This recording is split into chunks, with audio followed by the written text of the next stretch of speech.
We're gonna give it some time for people to come in. I forgot to put these cards out, but I'm really excited to be here with you all. Don't mind my hair right now. I'm just in a mood to just be so comfy, to be honest. I can get so dialed up. Today is day 26 of 40 days of with the fast going on and everything. So I had been doing like the energy work and yoga, throughout the week. And today, homegirl just wanted to relax. Just wants to relax, and I'm gonna give it some more time for people to come in as the notifications are going out. Hopefully you all can hear me well. Actually move back here. So I love the cards that's coming out in the pre-shuffle right now. Just the energy is really nice. I'm going to do things a little bit different. It's definitely a lot more like Fae or Earth angels want to come out, so I'm just going to say Earth angel energy. But that's not what our Earth spirits is what I was going to say. Because Earth spirits and Earth angels are similar. They're not quite exactly the same, but I guess they can be. The Panther in the bottom of the deck here. I'm going to show you what's on the bottom of the deck of all of them. And Earth Angel is here. Yes, hello everyone. For those of you that's just coming in, let me know how my sound is. And I said, like, don't judge the look. I'm just in the mood to, like, be in my comfy sweater and chillax. I am doing donations base for anybody that will like a card, but I'm going to share with you what is on here for those of you that just want to see what is coming through in spirit in general. I was going to bring a book over and I didn't get up to get the book, so I was just like, okay. I'm sitting down. I already got up once before because I forgot something else. And so just this is Moonology. And it's so interesting because I haven't pulled these cards out. These are regular playing cards, right? And typically I don't just do regular playing cards like on the non-traditional side of their science. However, because this one looks like money, I always use this deck, or I used it in the past. I've always used this deck to pick up what energies wants to come through for your money manifestations, and like what numbers, the colors, like, and get the intuitive message and everything like that.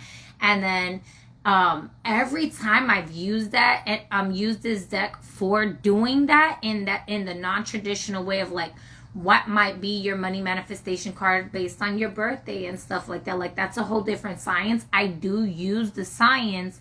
I'm not doing that right now because when I'm this is just going to be all like channeling, spirit, intuitive, etc. So anyways, when I do it like that, people have gotten results. And if I'm not mistaken, it's been like a year or so since I've even pulled these cards out. So the fact that these cards wanted to come out, I was like, oh, some people are like having a financial shift. And obviously in the collective, everybody's having a major shift. They're going through some major stuff. But like I said, it's been like a year or so since I've actually brought this deck out. So that was really exciting. And then again, I want to show y'all the cards that's come on the bottom of the deck. I'm gonna just leave this one here because I stopped and I was talking. So in the bottom of this deck, hello to everybody that's just coming in. We prefer Tara Angels. Yes. Earth Angel, Fallen Tara. No, so Om Tare Tu Tare Tare Swaha. Om Tare Tu Tare Tare Swaha. Om Tare Tu Tare Tare Swaha. Om Tare Tu Tare Tare Swaha. Om Tare Tu Tare Tare Swaha. Om Tare Tu Tare Tare Swaha. Om Tare Tu Tare Tare Swaha. Om Tare Tu Tare Tare Swaha. Ah! Oh, you can do them. Oh, nope. Stop. Pause. Still in the bottom of the deck. Ah. All right. And I love that. And I love that. Because spirit is loud and they tell me when to move, when to go. And I know what I know because I know what I know. And I move with the flow. And baby, that's how we grow. All right, for those of you that's just coming in, thank you. Everyone who's sharing the live, because I do see a lot of new names. I am so full of gratitude for the quantum leaping, the shift, the paradigm shift. If you are here, you are meant to be here. Trust your soul. Trust your divinity that you are here for whatever messages needs to come through for you. All right, excuse my voice. It's, you know, if I downplay my voice and say something on the quote-unquote negative side of the singing process, well, then I will be doing a disservice to you guys, to all of you beautiful divine beings, and to my divinity, right? And doing that. And so I'm going to just say that the divine is speaking through me, right, to you all. And hopefully you all can hear me well.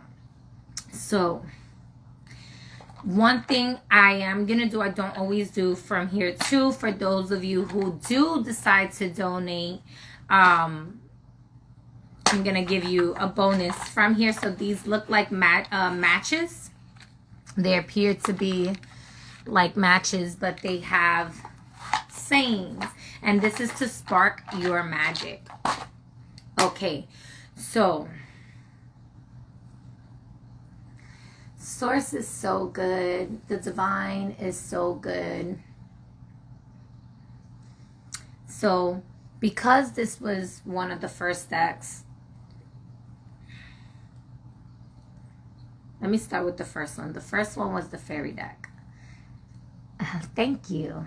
Thank you. And welcome. And Angel 720. I believe you just started following me because I saw that notification earlier today. So I do want to say thank you. I've been going through a 40 days, 40 night detoxing, as well as doing like daily exercises on top of the physical and spiritual and everything like that. So today my levels is just chill and grounded and relaxing and flowing. So sometimes I'm a bit more hyper and I'm moving at the pace I feel guided to move for my body, not overwhelming myself, because I move a lot. I do a lot. And today is day 26 of 40.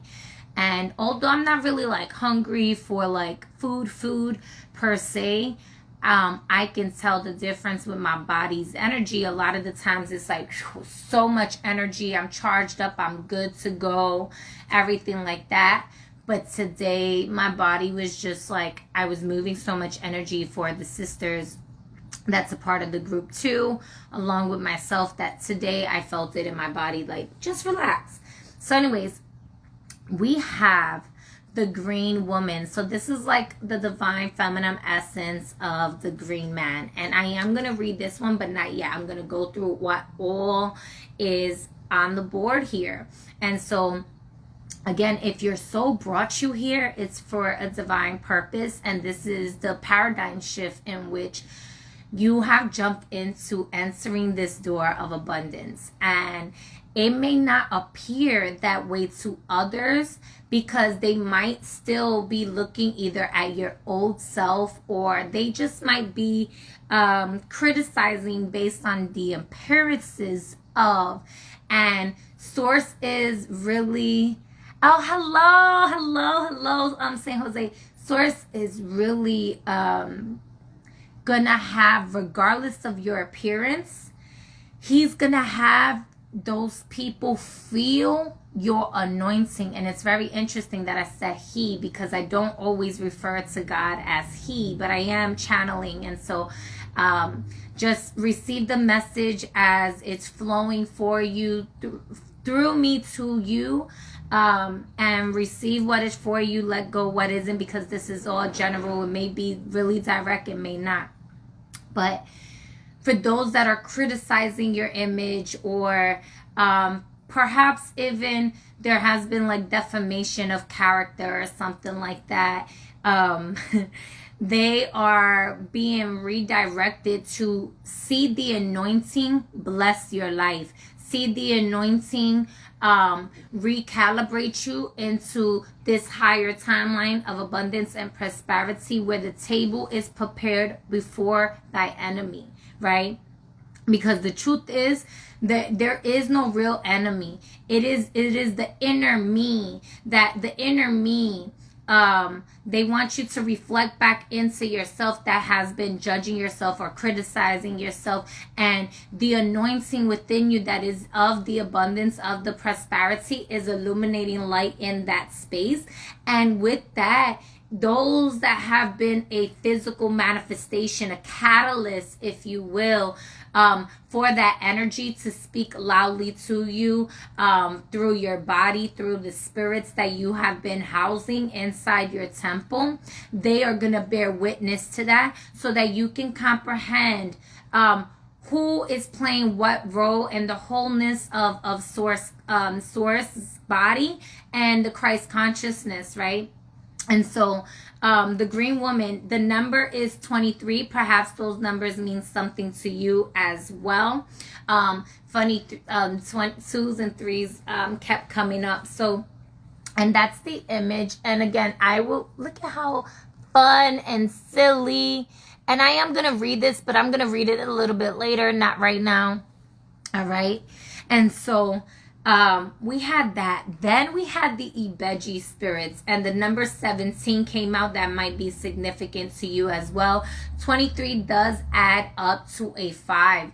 5 is connected to Venus energy and is connected to Mercury energy as well. Yes, Mercury energy as well. Mercury has just gone direct. Mercury is in the sign of Leo, which is the royal position. It is about the royalty in your veins, in your DNA. It's also your inner luminescence, your luminary, the sun frequency of your soul, the light of your aura, of your essence, and your individuality, right? Like the rest of the planetary system revolves around the sun, right? And so at least in this solar system, right? And so Mercury bringing the communication of all your beings, all your essence, your organs, your chakras, your nadi system, your lymph nodes, your heart, your lungs, your liver, your spleen, your pancreas, your gallbladder, your intestines, your brain, the cavities, the colon, like the cavities of your nostrils is what I meant to say. So anyways, and then Venus, goddess of love and your values. So this is love and values and money, if you will, in that way. Hello, King of Unity. I love to see it. And so perhaps those numbers, and Venus just ingressed into the sign of Libra today. And so maybe perhaps, when Venus was in Virgo, she's in her detriment. She's a little bit like confused controlling or very likes to nitpick. And maybe you felt that shift today. You felt the need to be in a frequency that is expressing your love language, that is speaking true life into you. Maybe you have goals that other people have, either they don't have the vision for it, they don't know how to feed it, or they're possibly not saying the things that you would like them to say to support the fulfillment of that achievement. And what I'm getting in this frequency is that this is a frequency of success. And so if you are here, the goal that is in your mind that you've been attempting to go after, Source is reminding me to be the voice of light, the voice of life, pouring life into you, bringing the energy, the energetic flow into you, because I am abundant, I'm ever flowing. So even though I feel a little bit tired, I feel Source energy just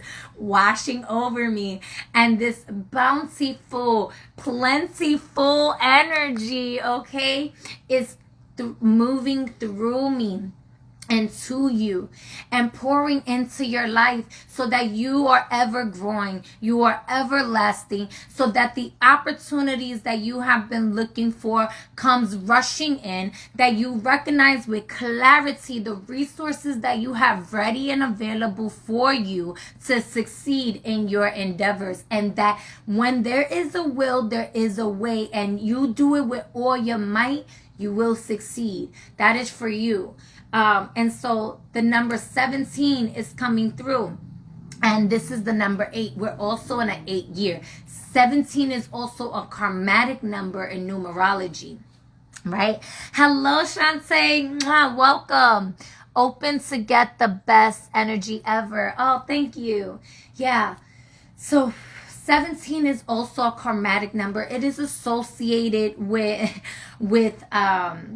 the 7 energy being of like the God consciousness, if you will.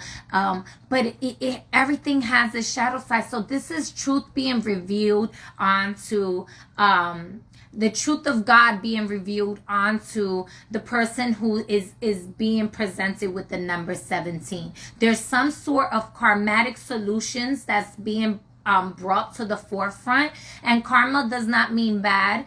It just means it is an effect based on a cause. It is the response of an energy, of an action, right?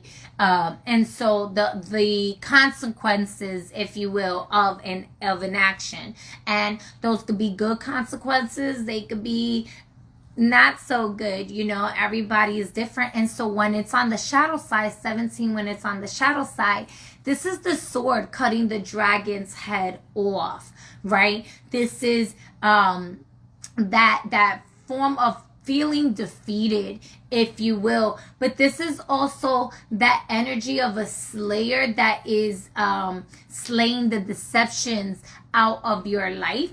And sometimes we can be our own deceivers, right? Our egos can do something sometimes. And so the sword of truth really just cutting that through. But we're also in a year 8. And so, which 17 is 8, which means self-reflection, which means grow and learn from the past and evolve. Yeah, so we're getting there. And it's so funny because I was definitely talking about growth and reflecting.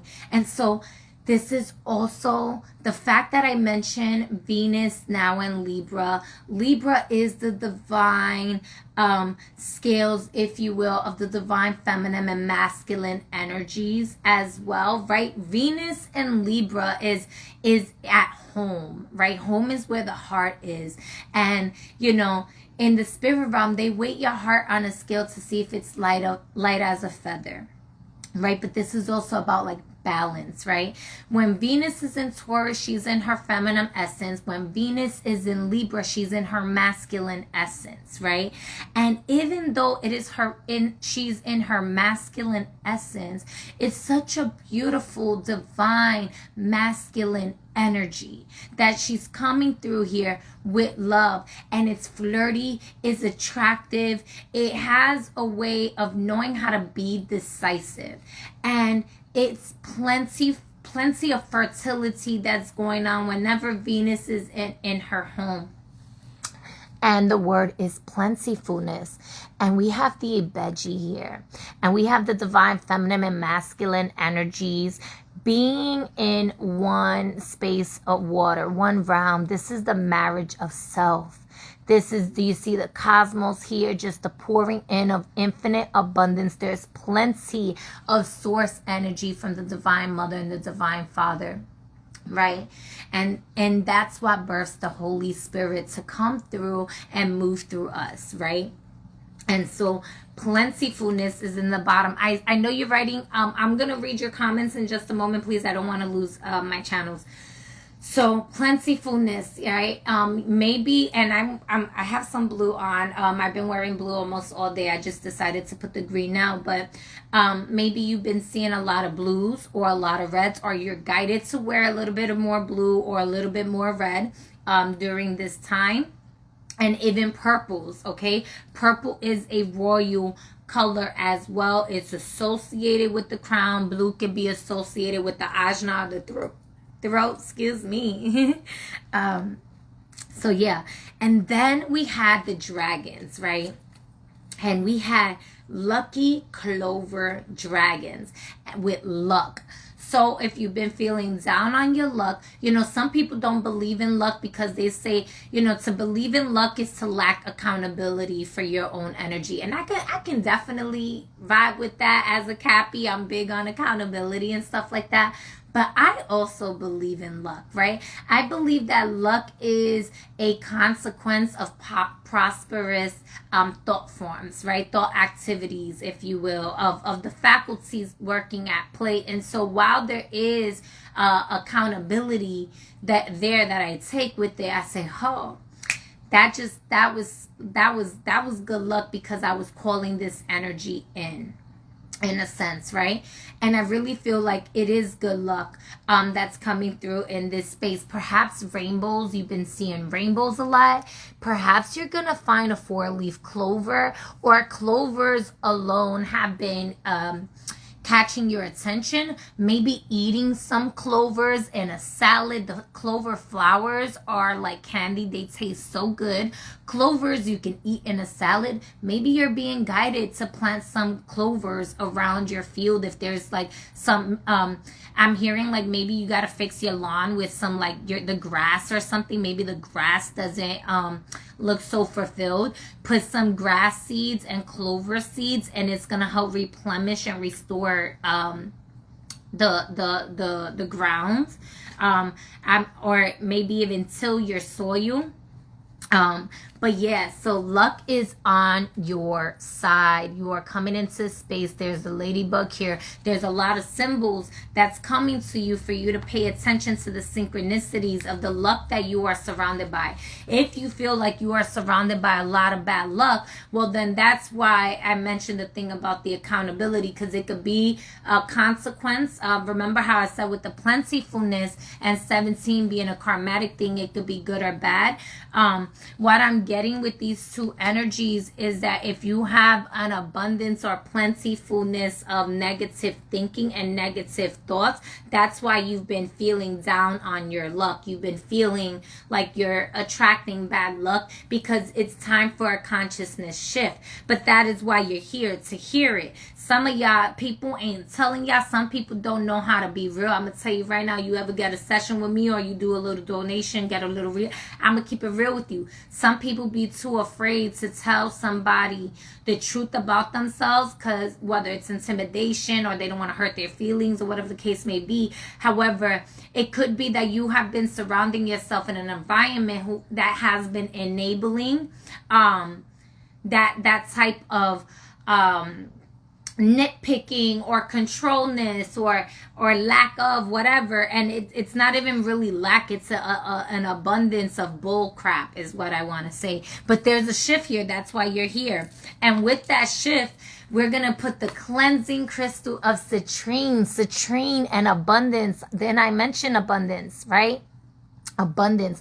Citrine, true, natural, pure citrine is an energy cleanser, okay? Heat-treated citrine doesn't necessarily cleanse itself or the environment, but it does amplify the energy. Heat-treated citrine is naturally amethyst that is heat-treated to turn yellow.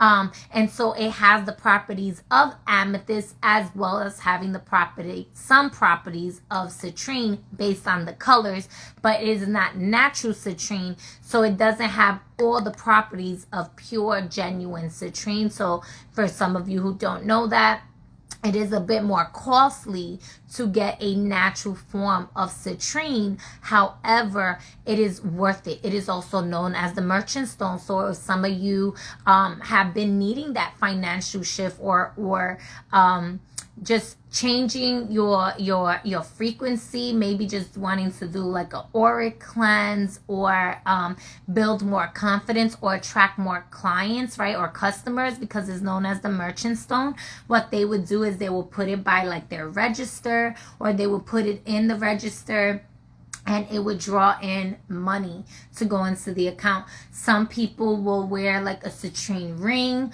or like a necklace, bracelet.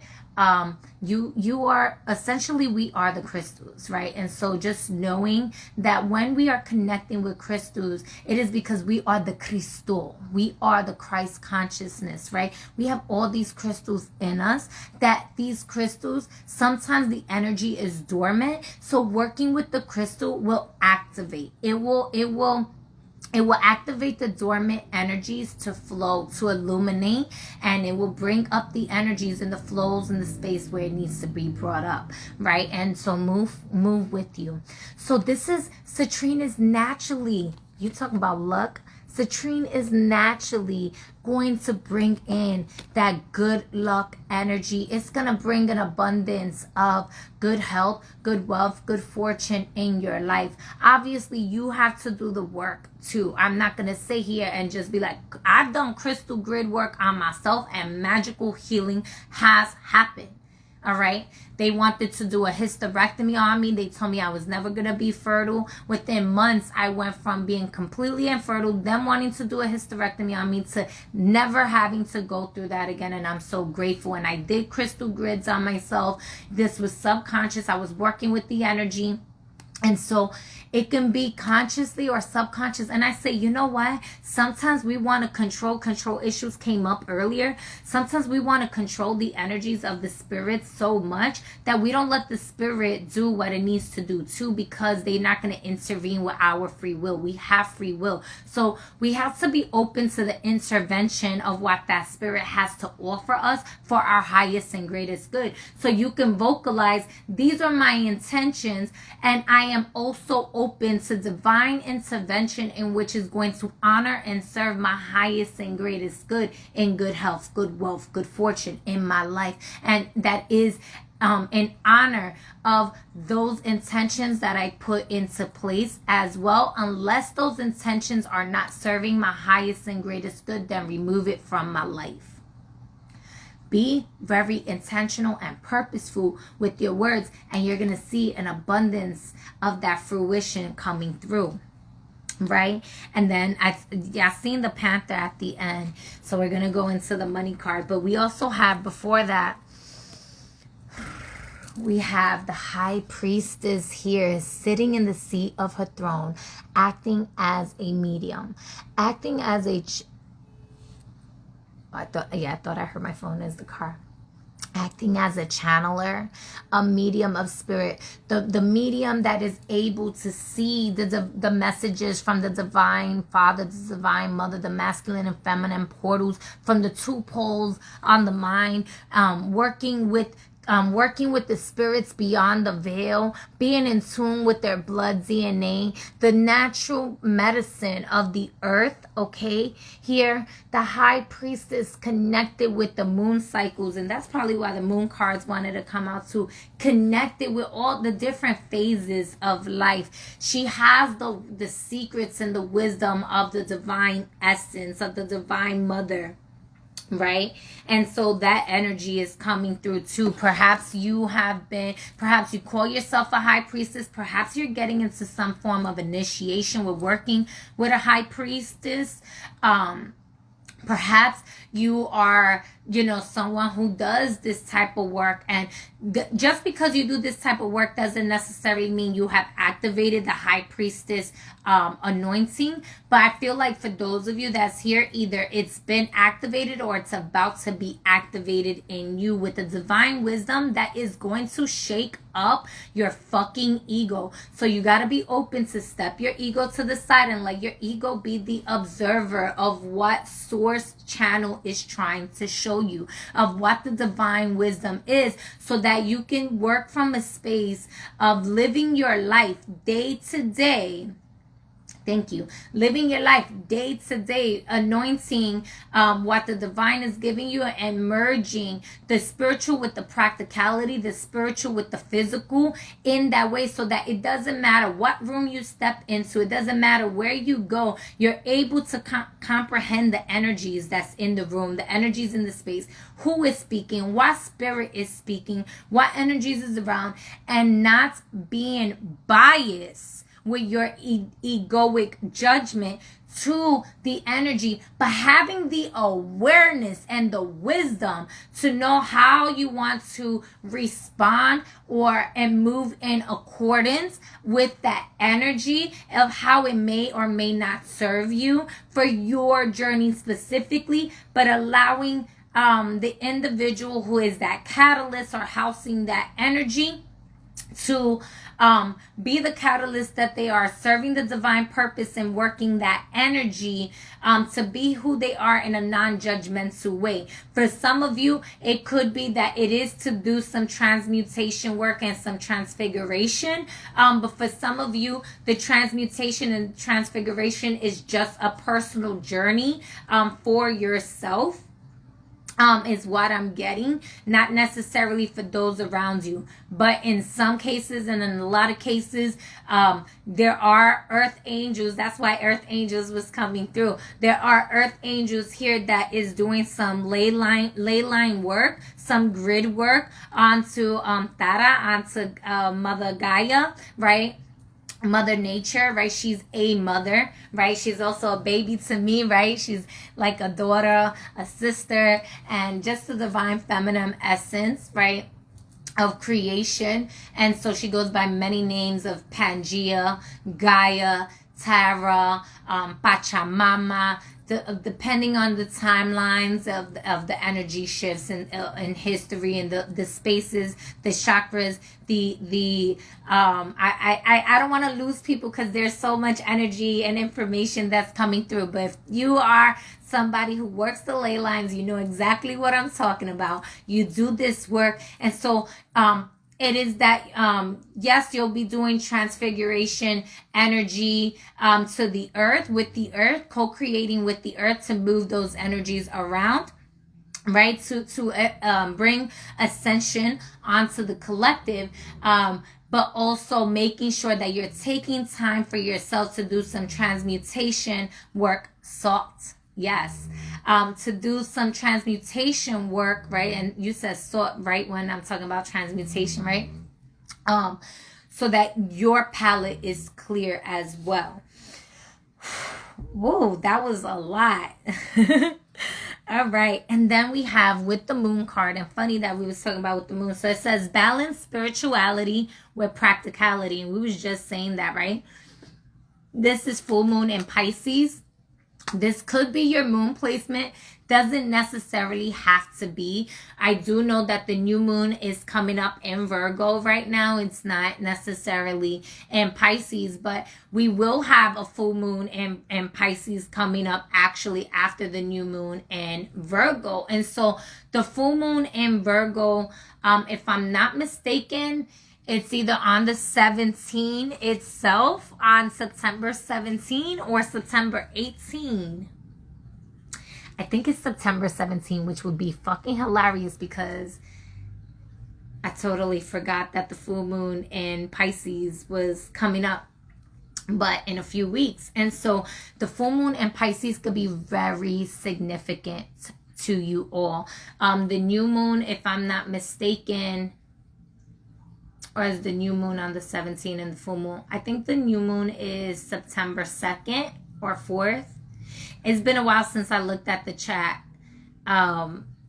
Please do your own research. I'm kind of channeling right now. I did not look at the charts. I do astrology, and I usually do a better job knowing the dates, but the 17 may be very significant of a date in September, and it may be around the full moon and Pisces. The full moon and Pisces could be possibly the fruition of everything that you're putting in. We also have a lot of water energy right now going through. The moon is currently in the sign of Cancer, and it's doing a trine to Saturn in retrograde in the sign of Pisces. So this water energy, right, the pouring of abundance, right, the overflow.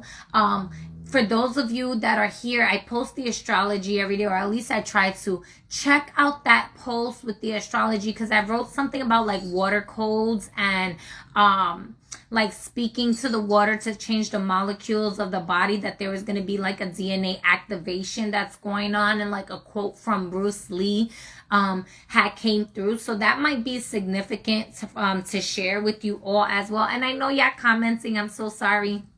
The new moon is September 2nd. Thank you. Okay. Yeah, I thought the new moon was September 2nd, and then the full moon, I think, is September 17. So that's really interesting. So it could be that possibly because Mercury was in retrograde, there was some things that you invested in or something like that you were wanting to magnetically attract, and it was something about, this is probably why I brought up the scales and the balance, right, with Venus and Libra, right, of balance. And we're talking about balancing spirituality and practicality, right, because it was probably that there was certain lessons during the retrograde that needed to come through, so things can clear out, so you can recalibrate yourself, you can balance yourself, so that you can reap the benefits and the rewards during the full moon, the abundance of what is going to be coming through. And the bottom of the deck is calcite with relaxation. I'm like, don't you fucking know it? Because I was definitely saying I needed to relax today, right? And I love doing this. I love doing what I do, right? And being here. This is a form of relaxation for me. Okay. If this is your moon placement, this is going to be a bigger activator for you. I'm hearing that if this is your moon placement, or you have a strong placement in your Pisces, to pay attention. That area in your chart is going to be amplified double, is kind of what I'm feeling. All right. So be mindful of that. So balancing spirituality with practicality. You're going to be using faith without works is dead, right? And so remember how I was saying, even with the crystal, with the citrine, like you still have to do the work. So this could be that you were putting out a manifestation out there, but maybe some of you weren't doing the work because maybe you didn't feel like you had the resources, or you didn't have the willingness, or whatever the case may be. There's a discipline that goes into it. That's why Saturn in retrograde in the sign of Pisces is saying, listen, do not let the escapism or the distortion or the self-sabotage or the self-sabotage, the escapism, the excuses, the disillusions to put you in a space where you're not doing the actual work also, right? And so once you're doing the work, you're going to see the results. So that's what that's telling. That's what that is saying. And you'll see if there were certain things, and during the Mercury retrograde, maybe things slowed down. Now is your opportunity, with Mercury being direct, to start moving the energies forward and doing the work forward. Yes, it's still going to be in its post-shadow phase, but you're still going to be able, you are the higher influence, right? These planets should be working in our favor, right? And so you want to be above the influence, right? And sometimes we don't always feel that way. So just being in that shift and putting in the work with the spiritual, put in your prayers, put in the belief, put in the imagination, put in the energy to balance out the physicality of it. And when you walk into the room and you see how the energies are moving about, you will know how to move in accordance, right? Full moon and Pisces is going to be very important. And that's probably why, remember, I was like about something again, and Spirit was like, you better stop. You already shuffled. That is the end of this. That's this one. And then we have the money manifesting card. Intuitively, I highly recommend that if any of this is resonating with you, even if this is not a part of your personal charts, right? Because in cardology, we do have very specific cards that are for our money, that is for love, that is for alchemizing energies, that's in connection with our sun, our moon, and the planets, right? And so, you know, if you want that information, you can reach out to me on the side. But if any of this that I had just mentioned to you really resonates with you, I'm going to say tap into the magic of this card anyways. It's another 8. So we have 17, which was 8. We have the High Priestess here with also like the it's a 2, right? The second arcana, right? Well, technically the third because 0, but it also looks like 11, and I see it as the pillar, right? But 2, and I'm gonna go back to the 23. I kind of broke down 23 a little bit too, and then 8, and we are in a year 8. So the 8 of clubs, first of all, if we go into clubs, right, in certain systems, the clubs can represent fire. In other systems, it can represent air, right? And some say fire because it looks like, you know, the smoke, right? And they'll say fire for air for the spades to represent like cutting through. However, I read it the other way. I look at this as air and the spades as fire. And with this, there's an abundance of resources. Whoever's hating, they hating from the outside of the club. They can't even get in. You are in the club. You are being seen. You are being felt. You are possibly being talked about, referred in a positive way, or maybe even in a negative way, because the 8 is also to destroy and rebuild, right? So you could be destroying your old cipher of people, your old paradigm thinking of scarcity, right? Into a more abundant 8.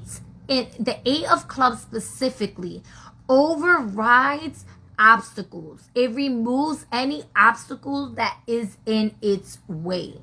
This means that yes, there may have been obstacles that attempted to present itself, but they will not succeed over your endeavors. You will succeed over the obstacle, is what the 8 of clubs says.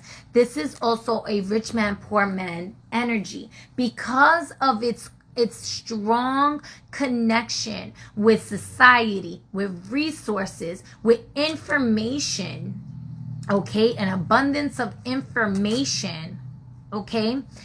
It has the ability of having contracts work in its favor. It has the ability of connecting with high caliber people. That's so a strong network of resources, right? Making sure that even you have strong, healthy, meaningful connections with your spiritual, your physical, your mental, your emotional, your financial.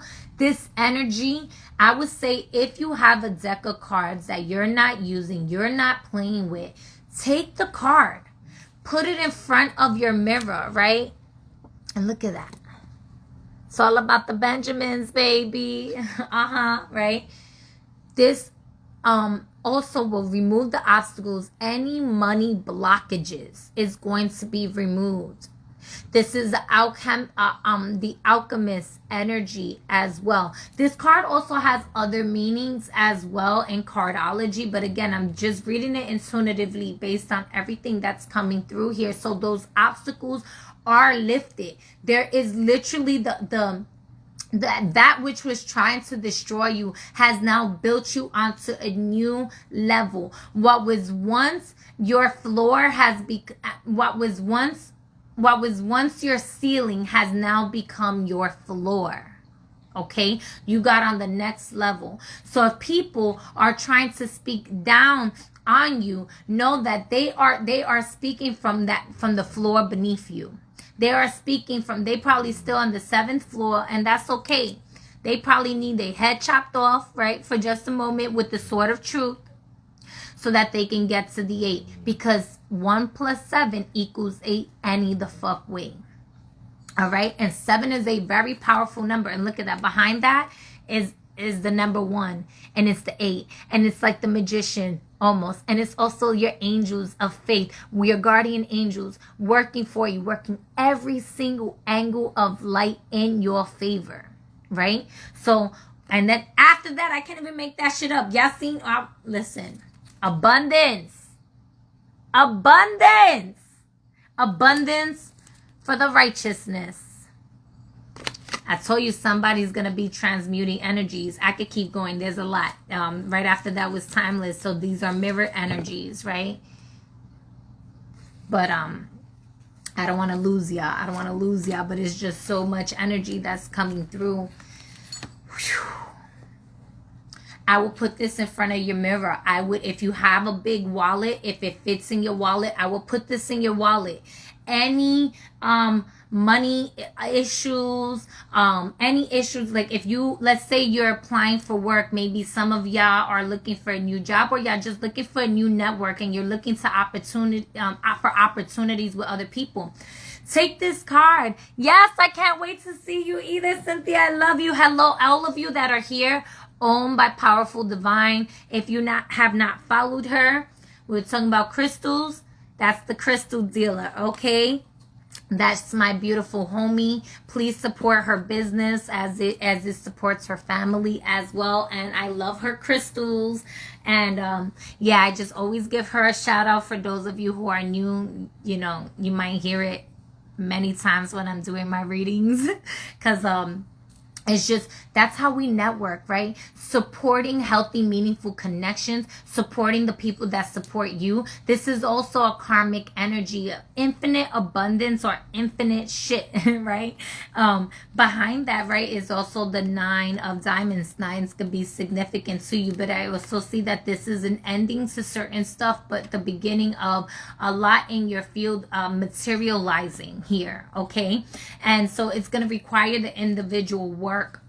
So if you've been having a hard time looking for work, put this next to your computer, your laptop, your phone when you're applying to a new job, or if you have a job interview, put this with you. For some of you, if you feel like you've just been running into a lot of obstacles, put this inside your shoe. All right, put it inside your shoe. I feel like I hear somebody say, oh, well, which shoe, the left or the right foot? I'm going to say use your intuition when it comes down to that, because it's going to be different for everyone. But you can put the right foot, put the 8 of clubs in the shoe, and the sole of your shoe where you're going to step on it, on your right foot, so that you are stepping with your right foot forward, taking the right steps. And you're going to put this with the opportunities, that you are being directed into the right place at the right time for the opportunities in which is serving and honoring your purpose, right? So you can do that. You can put it in front of the mirror. If you have like a regular card, you can put like money symbols if you want it to manifest like the finances, or you could even just put in what kind of healthy, meaningful connections, what kind of networks, what kind of people you would like to connect with and exchange with, barter, energy session, whatever it is that your goals is, put it here, okay? And then have it in your mirror and just have the energy move in your favor.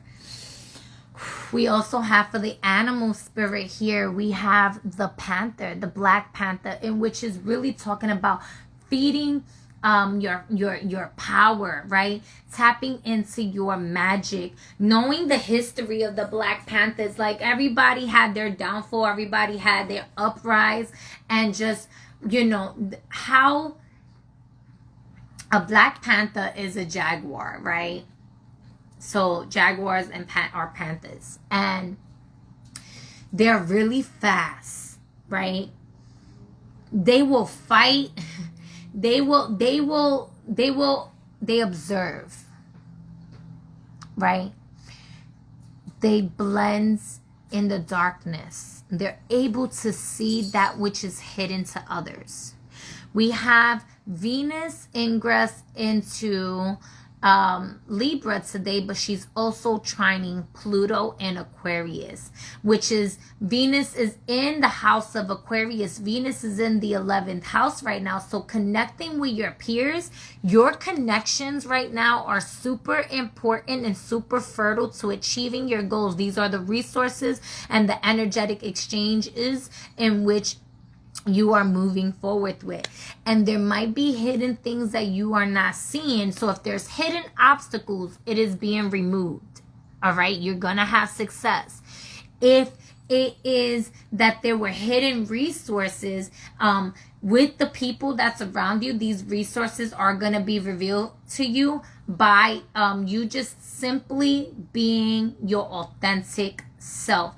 The energy of authenticity is the energy of true love, and it magnetically attracts that which is in alignment with your highest and greatest good, and you will be forever bountiful, forever plentiful and abundant.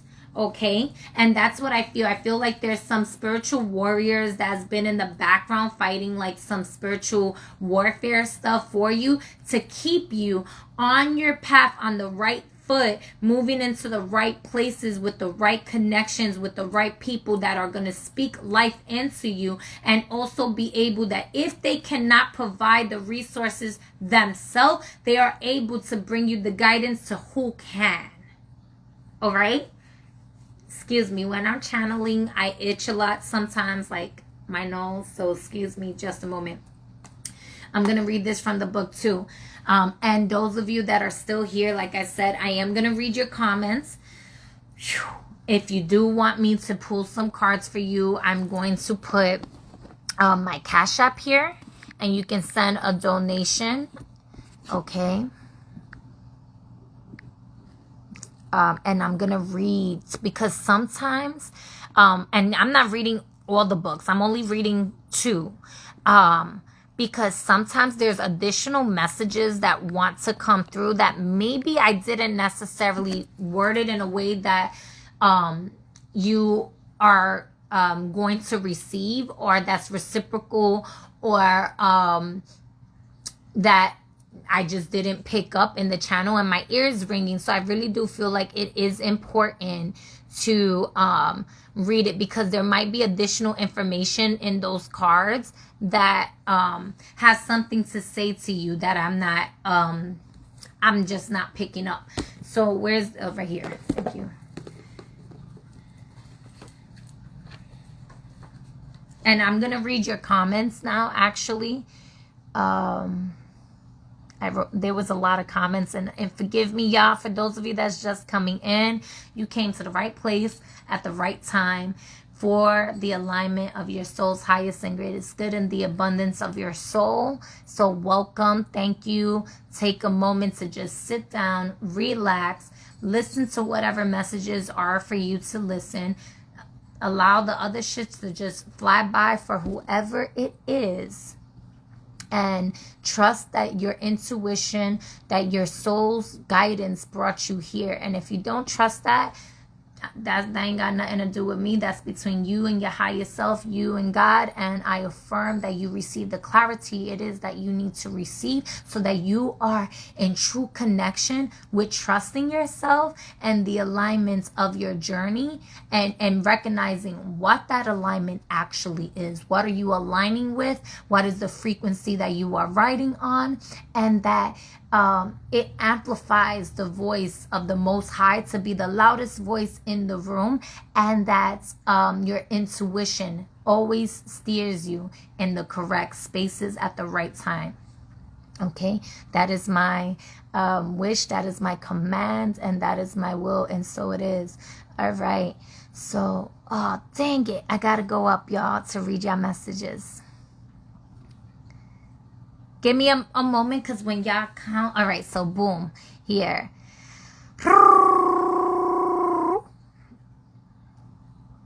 All right, for sure. Don't doubt it at all. Divine right timing. Yes. Open to the best. I read that. Okay. Ego will have that be still moment, which after the be still moment, self will see things for what exactly it is, and everything will arrive to self at a slower. Blue represents flow like water. Never show resistance. Always be honest with self. Ashe. True blue. Luck equals speaking desires into existence as self already has. Yes, that's what I was saying. Magnetic thoughts. Yes. Afraid is for the delusional mind. The reason person is not connected to Allah always. I don't project onto people. I allow them to be. If it is Allah to them, then it is Allah to them. Who is source, who is God, and connected with their higher self. I'm just reading the comments right now, and so I love your comments. I'm grateful. I thank you for sharing your divine wisdom. All about wisdom, for sure. Citrine with pyrite is constantly spiritual wealth. Yes. Pyrite is also fool's gold. I have a whole other thing with that too, but I don't want to lose too much of what the messages are right now. Doing this type of spiritual work should be a lifestyle, and complete the assignment exactly. No half-stepping. Salts and water. Understands it, my lifestyle. Ashe. Wholeness and balance vibrations. Yes. My favorite word is wholeness. I say wholeness all the time when I enter into a room. I say wholeness because that is the truth of my being. All right. Full moon in Pisces, that powerful moon, water. Yes. And if I'm not mistaken, I didn't say this during the channel messages, but the last full moon was the first super moon of 3 consecutive super moons. So this Pisces full moon is also another full moon, which is gonna be more amplified, more powerful. Okay, it's gonna be closest to the earth, so you're gonna see it really bright, really big as well. Make that moon water. Yes, water and moon work great. Moon water specifically is so good for attracting abundance, prosperity, and money.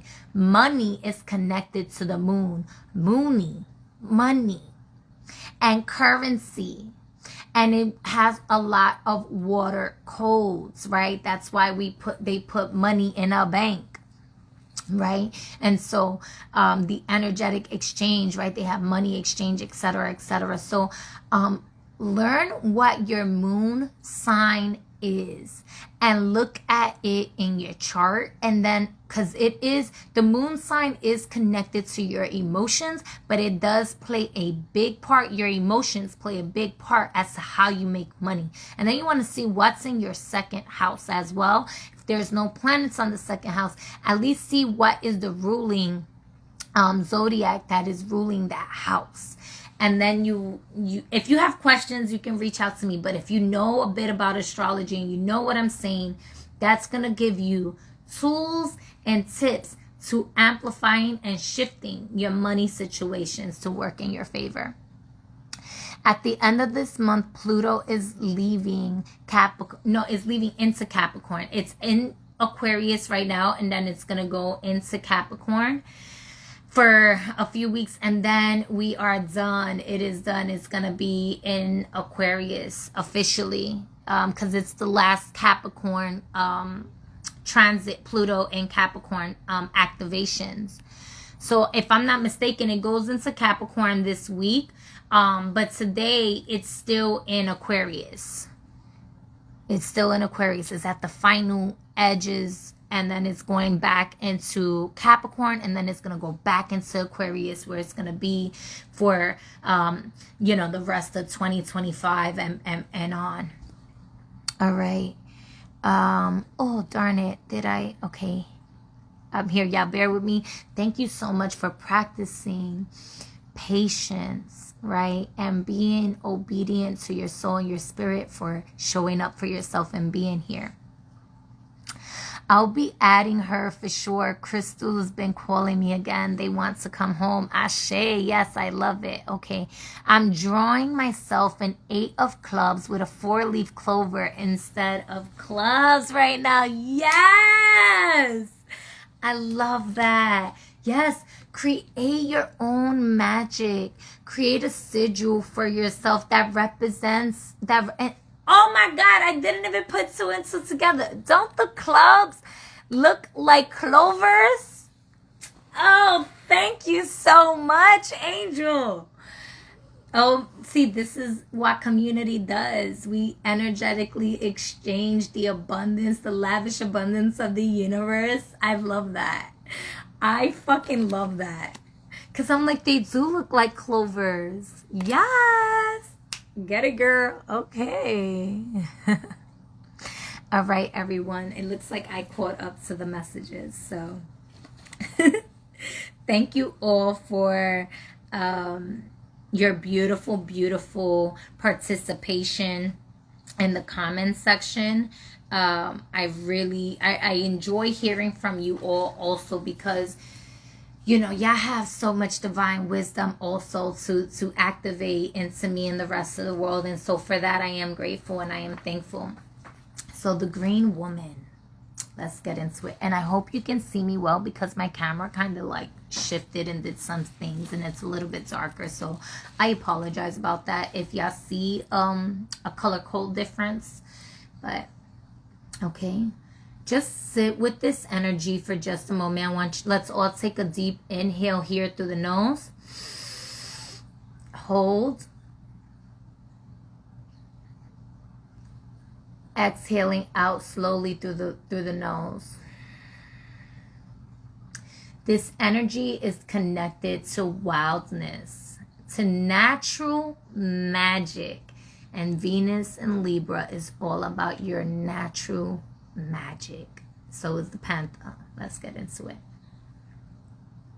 It's about gratitude and creativity. The green woman dances naked in the moonlight. Yo, this moon, who gonna dance naked in the moon? I'm gonna dance naked under the moon right now. We talk about the moon a lot. Look at this. All right, I'm gonna shut the fuck up and just read. All right, excuse me. The green woman dances naked in the moonlight and in the sunlight and the shadows as well.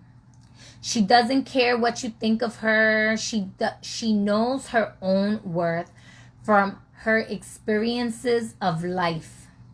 She is the feminine, vital, vegetative force that enables a root to crack stone, the reed to bend in the wind, and the oak to stand against the storm. The graceful, slow motion dance of the green woman shows us how to release the constructs of artificial rules and limitations and find our true pattern of growth. Each of us, rooted or not, has an inborn pattern of perfection to guide our growth. Earth Mother nurtures us. Sun Father energizes us. Storms batter us. And sometimes we must bend before them. Other life preys upon us on the one hand and nourishes and supports us on the other hand. Within the framework of the real world, we seek our path to realizing our own potential and finding our own fulfillment. The green woman reminds us that the ground is fertile. Something will grow. It may be nettles or thistles or roses or carrots or sandbirds or peaches, but it will be something because fertile earth never remains empty. She tells us to stay earth, to attend to our own growing ground. Keep it fertile, aerated, and well watered. To pay attention to the grows there. To pay attention to what grows there. It is up to us to root out what we don't want within ourselves and to nurture what we do. She also reminds us to count our blessings and deal with our difficulties. A tree grows where the seed falls, as do all our rooted brothers and sisters. They teach us of the importance of making the best of what comes to us, showing patience and perseverance in adversity. When a plant is thirsty, it can only do limited things in its thirst, like slowly driving its roots deeper in search of water. But mostly, it must wait for water to come to it. Although we have legs and can often take actions to get what we want, or at least to try to, there are some things beyond our reach. There are things we can learn from the green woman's example, waiting patiently and with gratitude. Yet, at the same time, she counsels us to take risks, to let new and unfamiliar wild seeds grow and see what they may become. Watch them closely. Some of them may be miracles waiting to happen in our lives. As we develop our own free and creativity, the green woman grows within us. In a reading, the green woman speaks to us of caring for our growing grounds and the physical satisfaction of being our natural selves and practicing our natural innate magic. This is a time for enhancing the growth of our talents and our abilities, a time of blossoming that which will bear fruit. It may also be a time of growing maturity and self-confidence. Experience trusting yourself and trusting the process of growth. She also reminds us of material rewards ahead. The harvest of the seeds we have planted and nurtured. She counsels boldness and perseverance in the face of adversity, yet she also reminds us that sometimes the only action we can take is to wait patiently and keep growing. Oh, Ashe, Aho, Amen.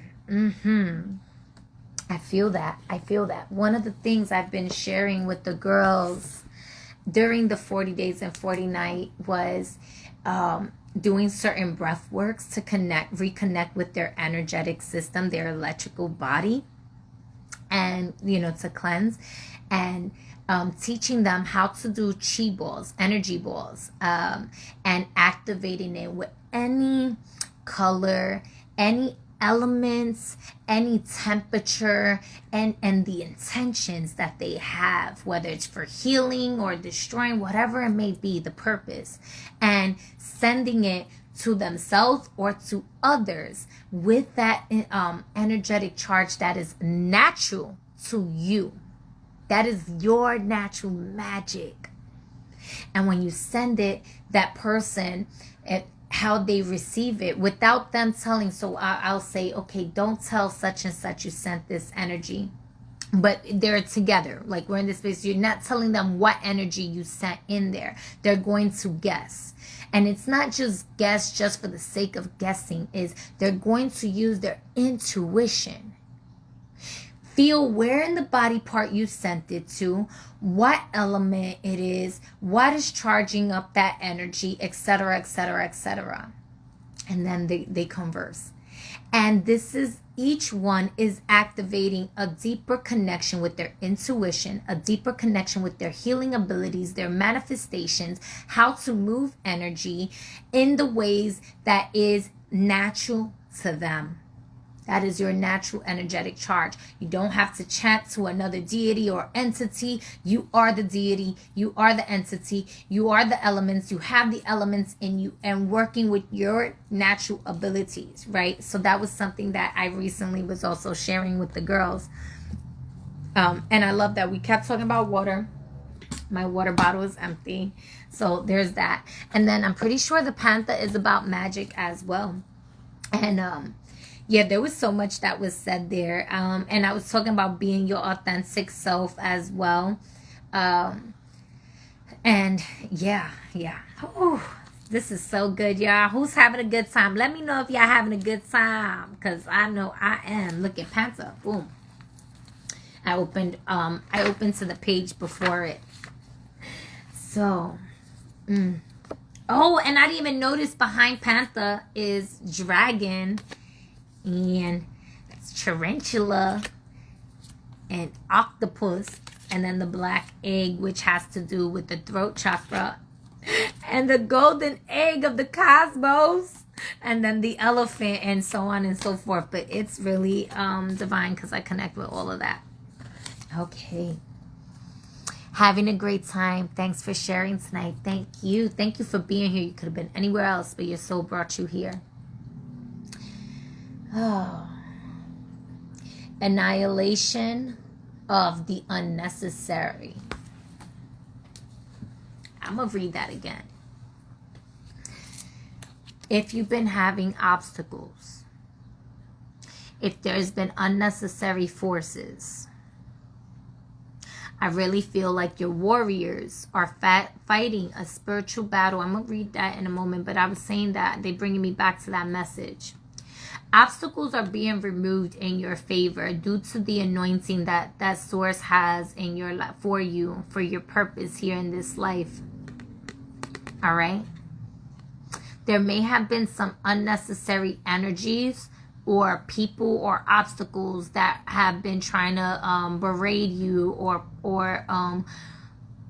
distract you from your purpose. And I think the last few weeks you've been awakened to it, or you're really coming into the realization of that.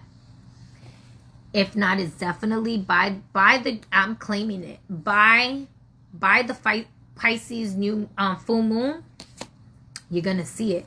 I didn't even notice. Right behind that, it says new moon in Cancer. We just had a new moon in Cancer. It could have been a manifestation that you was putting in the new moon in Cancer that is fully going to be in fruition during the full moon in Pisces, where also the moon is currently in the sign of Cancer. And it says you and your loved ones are safe.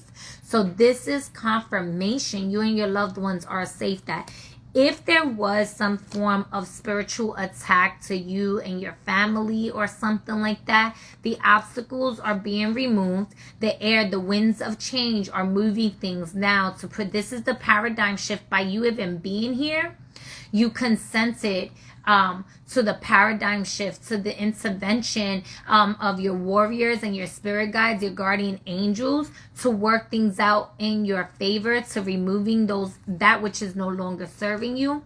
And they're protecting you. This is a strong protection. All right.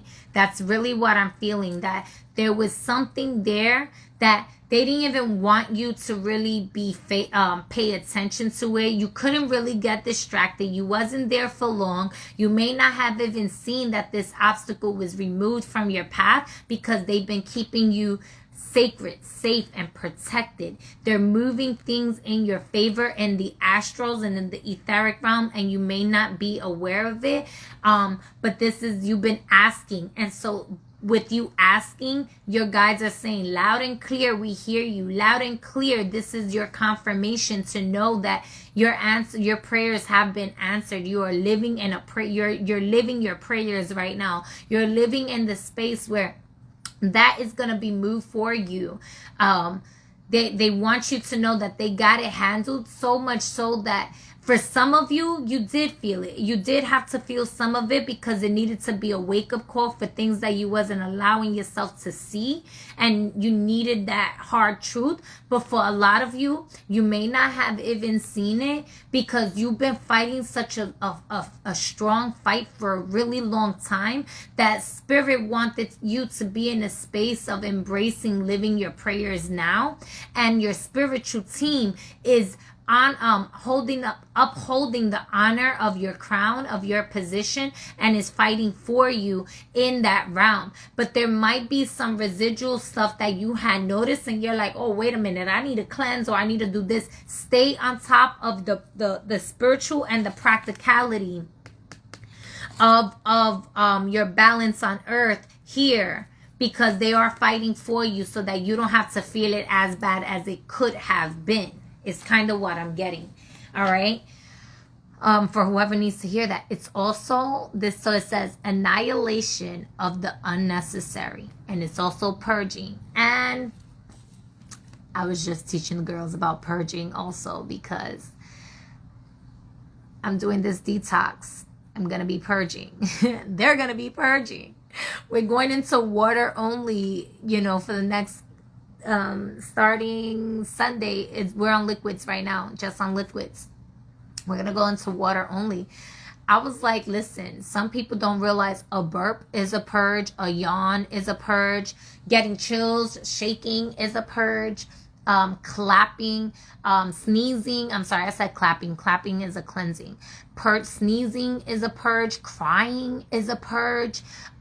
Sometimes your muscles feel really tired or something like that. So your body, you could feel like you're, part of ascension symptoms makes you, sometimes you feel sick. That's your body purging the unnecessary, that which is no longer in divine alignment in accordance with your higher frequencies, with the new light codes in which your body is now a temple for, right?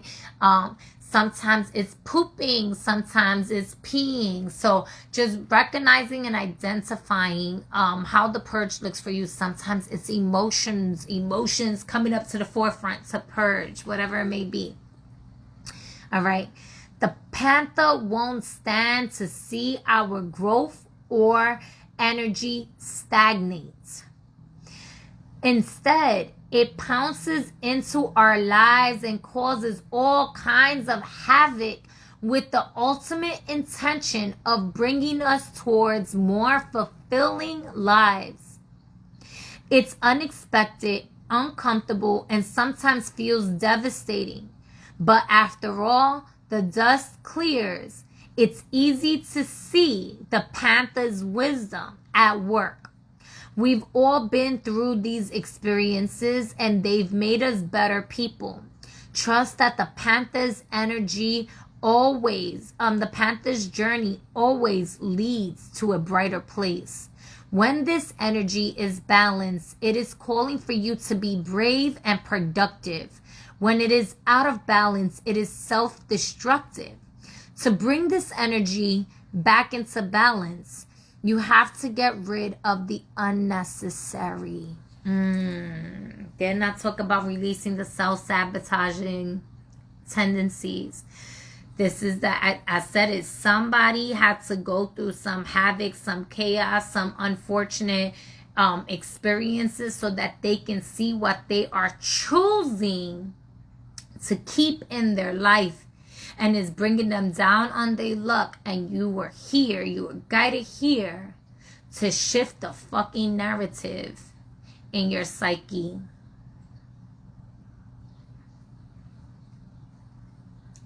I'm just a messenger. Take what resonates, leave the rest behind. Make sure if you have some water, drink those water colds, that it is serving for your highest and greatest good. I'm going to read. I love you all. I'm so grateful. The whole thing was on point. Thanks for channeling. If you don't know about salt scrubs yet for the skin and energy, try it out. Or maybe a coconut oil bath for the slippery dolphin energy. I love how you mentioned it as a slippery dolphin energy. And for those that's on the replay, yes. So I actually do bath salt blends for different intentions for myself and other people as well. So I'm going to take this as a call of initiation to take a bath salt bath today. I wasn't going to do one today, but I think it sounds good. It feels good. I love connecting. It also adds magnesium back into your body. So if your legs been feeling weak or your muscles have been like just tense and tired and holding on to a lot of stress, or it's a natural energetic purifier. Salt is crystals also, so it's gonna replenish any lethargic energies. It's gonna help your lymphatic system clear out. It's gonna help your body retain the light code frequencies that's in the water. So yes, I love that. And yes to the coconut oil, or even using like castor oil or jojoba oil, for sure. Yes, keeping it light. You could even do grapeseed oil because it's super, super, super light on the skin, so your pores can still breathe out for sure.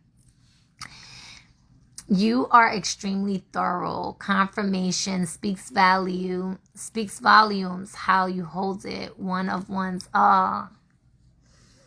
gratitude. I see you. I honor you. I love you. I thank you. I thank you. Real recognizes real, and I don't do this for any validation or any of that, because truthfully, I don't really give a fuck or care. Like I wasn't born here for that, but I just hype eternity. I know you come on my lives a lot. Lately I've been seeing you. And I'm so grateful for your existence here. I'm grateful for your support and allowing me to be a catalyst to whatever messages Source wants to bring out for you, to you. Right? So, and that you are reciprocal. You are open to receiving the messages and the energies to abundantly flow and pour into your life and overflow, right?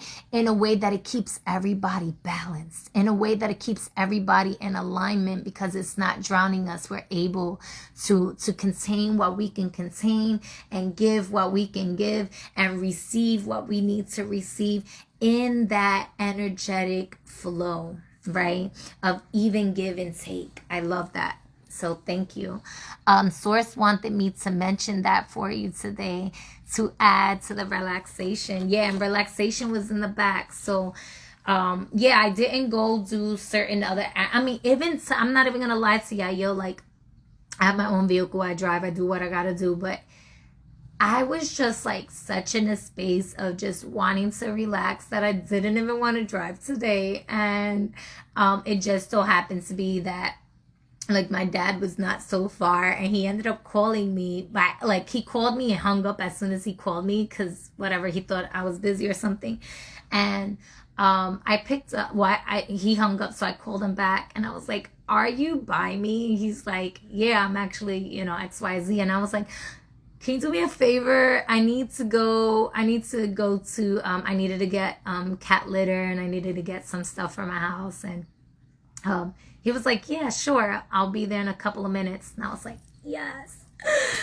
Oh, I don't even have to drive right now. I'm being chauffeured. And as silly as that may sound, because listen, I love to drive, or travel. Let me say that. I love to travel. I love being behind the wheel. It makes me feel like my wings are just out there flying out in the streets, and I'm doing my thing. That is my thing. I do. But I just wanted to relax so much today that I was like, I'm cool with being chauffeured today, because I don't get chauffeured around a lot. A lot of the times I'm like, no, I'm cool on like getting myself there, so that way I'm in my own vehicle. If I want to leave whenever I want to leave, I do what I gotta do, but it was just like, yes. And it was just, 2 stores, boom, boom, real close to each other and back or whatever. But that meant so much for me because I got to relax. And I said, yeah, let me come on here and show up for you all. So here I am. And I'm thankful that you felt guided to come here, Angel 720. And I think that's an area code to the West Coast. I'm not even sure, but just sharing that, not only for me, but for anybody that is live and resonates with taking a cleansing bath, taking a salt bath, having some time to like relax, you know, do what you needed to do. You did what you needed to do for the day and relax, right? And I'm definitely going to do this salt bath today because it's coming up and I resonate with that as well. So yay. Thank you. Thank you. Thank you. Ah, Bliss the Live. Yes. Mission on top. Yes. Ashe. Oh, Mission Nonstop. Oh, yes. That's the Divine Sister. Oh, I'm getting super hot. I'm probably going to take off my sweater in a moment.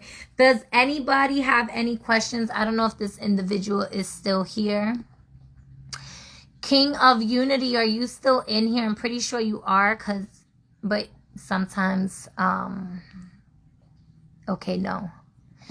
Yeah. I thought he left a while ago, but I thought that IG, no, I'm the brother. Oh, I'm so sorry. There's a sister, so you're 21. I got to see if she has a number behind it. If I'm not mistaken, it's Missions. I believe it's Missions something. Missions on top. I'm so sorry. It's probably the number difference though. So yes, brother, my correction, my mistake. Thank you for the correction. I appreciate being corrected.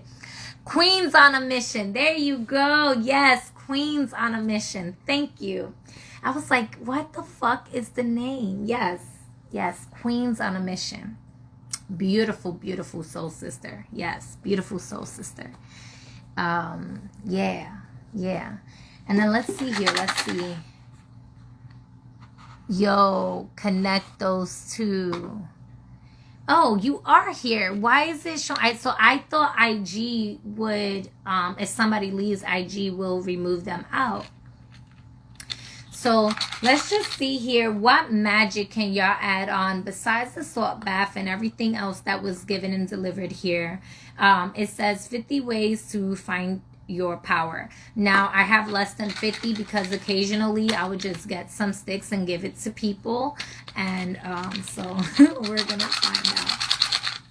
All right. You see that one is sticking out. So we're going to go with that. What's that? And it was backwards. So that you see all the moons, the phases of the moon.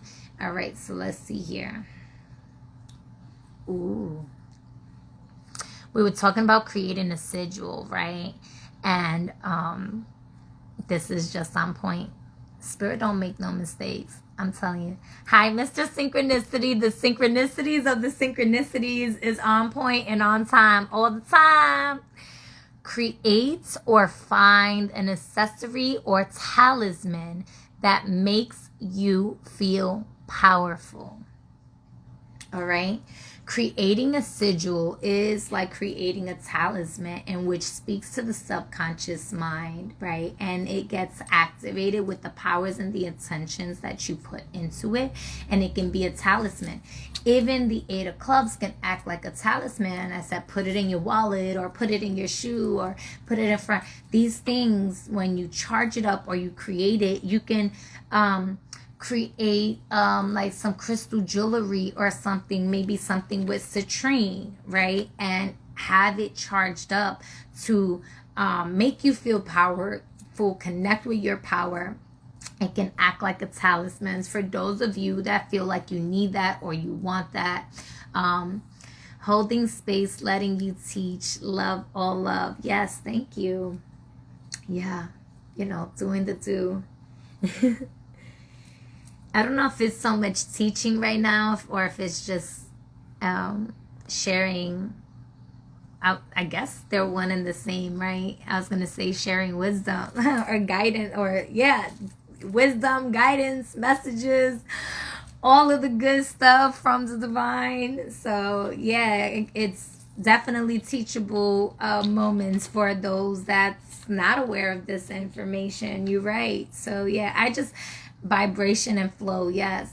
And I'm doing it in a way where I'm relaxed, because that's part of my thing today is relaxation. And I love doing what I do. I'm gonna do this one, and then I'm gonna pull one more. I'm gonna do 3. So y'all take whichever resonates with y'all.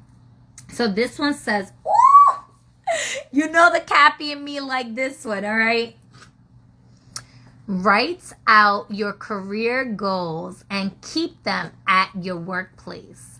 So that's interesting that it says keep them at your workplace, because I'm also like, depends where your workplace is, or you know, what eyes you may have. But I would put the 8 of clubs. Get a pack of cards. If you don't have a pack of cards, they sell them in the dollar store or something, or you could probably get it cheaper than $1 somewhere else. I'm not even sure anymore. But write your career goals in the back of the 8 of clubs, or if it's too much, right, put it in writing and put the 8 of clubs with it together. So if that resonates for you, if you have some career goals, you know, your resources are ready and available to you, the obstacles are being removed, you are now able to build with others in the direction in which is in alignment with your career goals. All right. And let's see, what is the third message here?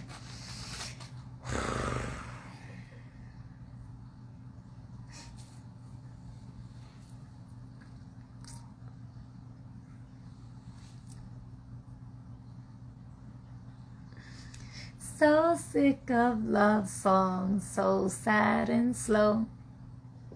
Right. Visualize cutting all ties of Visualize cutting all ties to relationships that no longer serve you.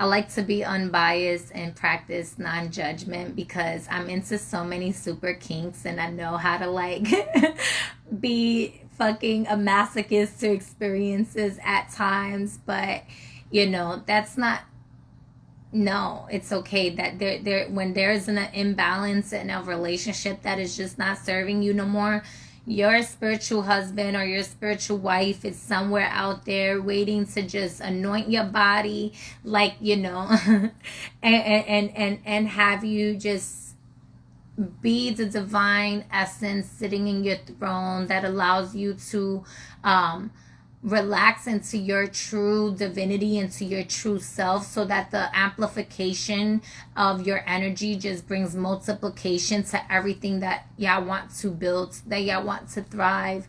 And I'm with it. I'm with it. Who want to take me on a date? No. I'm gonna let my partner know, but I might let y'all know, like, I don't have a real partner, but I do. Like, no, I'm just playing. I'm very, very silly. But for those of you, these relationships could be with colleagues. These relationships can be with exes. They can be with friends. They can be with lovers, right? Venus is now in the sign of Libra, which is about visualizing cutting all ties to relationships that's no longer serving you. Cord cuttings. I'm not gonna lie to y'all, there's times when, even like with clients or something, if spirit tells me no, or they're just thinking that they can manipulate their circumstances with me and stuff like that, like doing the energetic cutting of the cords, from their energies and say, I release you with love. I release you with love. May you be divinely guided and supported to get into connection with that's going to serve your highest and greatest good, and that can help do the job that I couldn't do for you, that I'm unable to do for you, that you're able to receive the messages that's divinely aligned for you, that you receive the day that is aligned for you. Allow yourself to be in your sovereignty. Allow yourself to know that you have a right to feel your emotions and express your emotions, but you also, in expressing those emotions, there's a cosmic order of karma that brings you the consequences of what it is that you do, whether you know not what you do and what not. And in the same token of feeling and expressing, you also have the right to honor some other people in their expressions and what it is. And you have a right to remain silent also, right? You have a right to change your mind, to rescind, right? Rescind the contracts, rewrite the contract. You have a right to negotiate, right? That which is not serving you. So what are you in relations with? And I know one thing that I give people, like when they're in relationships and couples and they want to make things work, maybe they've been in a lot of fights, but they're both willing to make the changes. They're both willing to work things through, right? They're just maybe needing to cut the cords with, their relationship with alcohol, or their relationship with, eating certain things, or whatever the relationship is that they need to cut the cord from, I always recommend that as a unit, as a family, as a couple, building together, that y'all create words that only you two can understand as a code word. These are called safe words. And you allow yourselves to explore deeper into the relationship, stretch each other's boundaries, honor each other's boundary. You have a right to put a boundary in your partner to honor that boundary. All right. Doesn't matter if you're married or not. A boundary is a boundary. A no is a no. Right. And your partner shall be obedient to that in the equal of the yoking of the wholeness and oneness of divinity, in that, respectfully so. Right. As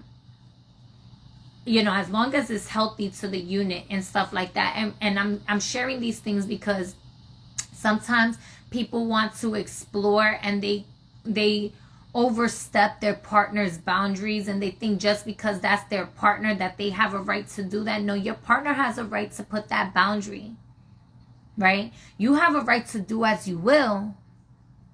But now if you choose to harm them, that's putting harm into yourself, because they have a right to react or respond in accordance to you overstepping that boundary. And they may or may not do it with love, right? And so, if it seems like it's an attack, well, and are you victimizing yourself? Are you woe is me? Or are you taking accountability for what your energy is responsible for and what you put out there and to start off with, right? So just keeping that in the forefront, if that's something that's been going on as a bicker, I don't know where's that coming from, but that's just coming through. So if that's the case, and you want to put a boundary, use a safe word. Say, hey, I'm open to exploring this round with you. I'm open to doing this and do that, but I'm not sure if I'm going to be comfortable. I'm not sure if I want, this and that. So, can we, maybe it's going out, right? Maybe one likes to go out, one is an extrovert, another is an introvert, and they want to go out somewhere, and you want to honor, you want to support your partner, you want to be with them. So you say, as much as I don't like to go out, can we create a safe word? They're saying like pineapples, right? Like that might be some people's safe word. Like if we go out, not if when we go to this place, let's use pineapple as an example, but pineapple, everybody knows pineapples, right? You want to use a word that somebody doesn't know. right? It could be as simple as dolphin. Babe, when you hear me say dolphin, can we both agree that it's time to leave? Can dolphin be the key word that means it's time to abort this mission? It's time to close this door and unlock the doors to the car and get in the car and get back home. Can we agree upon that? Agree to a word that means like no, stop, mission, abort, or whatever the word is to mean for you.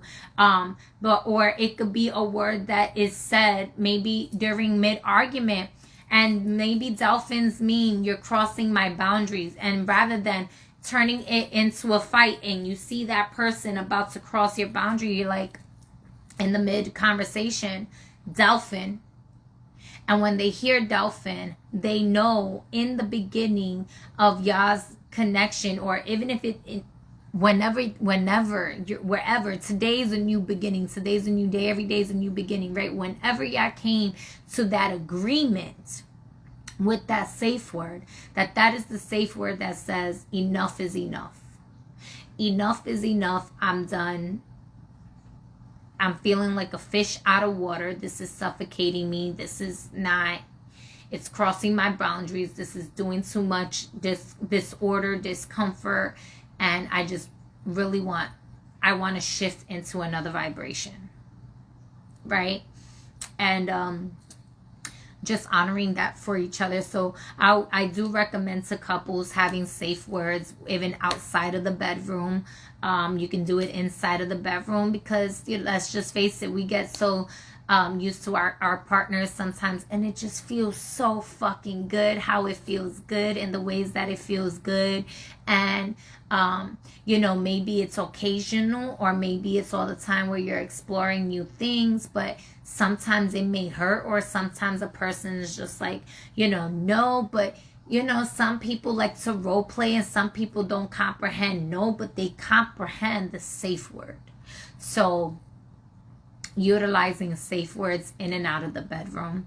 And as a family, you could even give these safe words to your children. You teach these children, hey, if somebody's crossing your boundary and you're scared to tell me something, if something is wrong, something is not okay, and you're afraid to say it because they're around, tell me the word dolphin. Use the word dolphin in a sentence or over and over.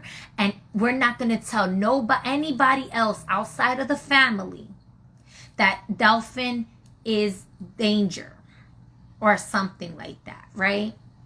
To your children, teach your children to create safe words with you in the family, and not to say it to anyone else what it means.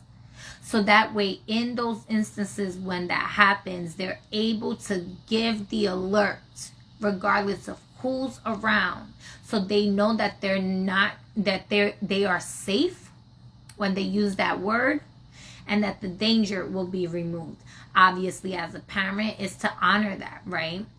And obviously, like the connection and the communication with the child, and the importance of the use of it, so that they're not misusing it, XYZ, that all comes into place as well. But maybe somebody needed to hear that. So just sharing that. Maybe the cord cutting is based on an emotion. I know for me, it was like more mental stuff. I'm on day 26, and I'm like, I feel good overall, but there was some mental stimulation, some mental stuff that was coming through from the psyche that was purging out. And I was just like laughing, and I'm like, okay, definitely, clearing this out and XYZ, and just honoring where you are in your journey, what needs to be clear out, what's unnecessary, and honoring that. Sounds simple, but it's powerful. Focal adjustments and acknowledgement, definitely. But it's powerful. Yes, it is. It really is. What I share with everybody that works with me too, and I'm sharing it with y'all. Free game, right? I love it.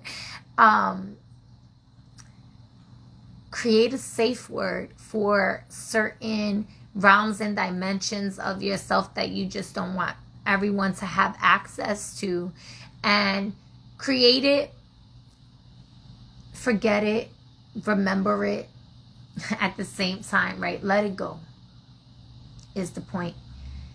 But put it, activate it into the subconscious mind as a commandment, so that the subconscious mind is working all things out in your favor in all timelines, realms, and dimensions of your existence. And that way, if people even know how to read auras, energies, go into the psyche, telepathic, whatever the case may have you, they cannot access certain realms without those safe words.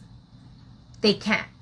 They will not be able to get in intrusive energies, intrusive thoughts, intrusive energies, right, are not able to get in. And that you are able to get into those spaces. It's in a way, it's like creating an entity that is a gatekeeper for you, standing in protection and honor of that realm, of that portal of space and time for you, if you want that, right? That can become a limited experience, but it's also sometimes we don't, because of our limitations, we don't even think about the possibilities of having these options available to us as well. So as much as it may sound like a limited experience for others, it may sound like an abundant experience that is plentiful, filled with information for others. So it is what it is. Take what resonates, take what's for you. All right. Any questions? Anyone? King of Unity, I'm going to connect, so please respect the space so that I can share this with others. And then anyone have any questions? If you do, put them down in the question box below. If you would like to send a donation, you can send it to the Cash App that's there. But I'm here. We here, y'all. And then you could ask a specific question, or if you just want general, if you just want a money card or you want a crystal card, heart healing, yeah. So let me know. And if not, then I release you all to go. But I'm open. I'm here. You just got to say the word. I'm not going to guess. I'm not going to guess for y'all. Take action. Labradorite. Labradorite is one of my favorite stones. I don't necessarily like to say favorite, but it is a favorite of mine. It's also labradorite is great for healing any rips, tears, holes in the aura, grounding your energy, protecting your space. Oh yeah. Oh yeah. Healer. Pneumites. I've never, and then ancestors with petrified wood, and inner child with rose quartz, and lapis lazuli with past life. But I've never, this almost looks like what is that? I don't resonate with that crystal too much because it's like man-made, but a lot of people do. It's like blue with a lot of it looks like sandstone, not sandstone, blue. They have it in gold, like a gold, that it looks sparkly. I can't remember the name, but that's kind of what this one looks like here. I don't know if you can see that.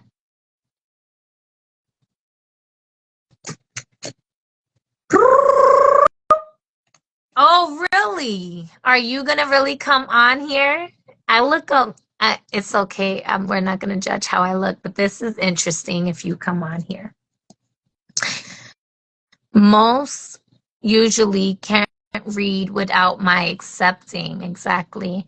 Most are overwhelmed, but you are aligned. It's okay to you. And Goldstone, yes. Hey, no, you didn't, but yes, you did. I'm glad you did. How are you?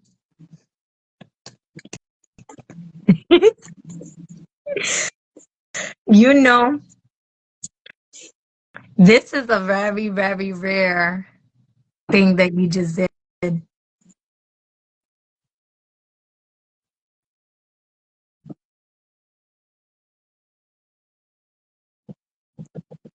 How you doing? Are you gonna speak? Just showing love. Wanting one? You want a card? You want to see what the bruja got to say to you? Since I got better with playing chess and being the queen. Release. Let it go. Let it go.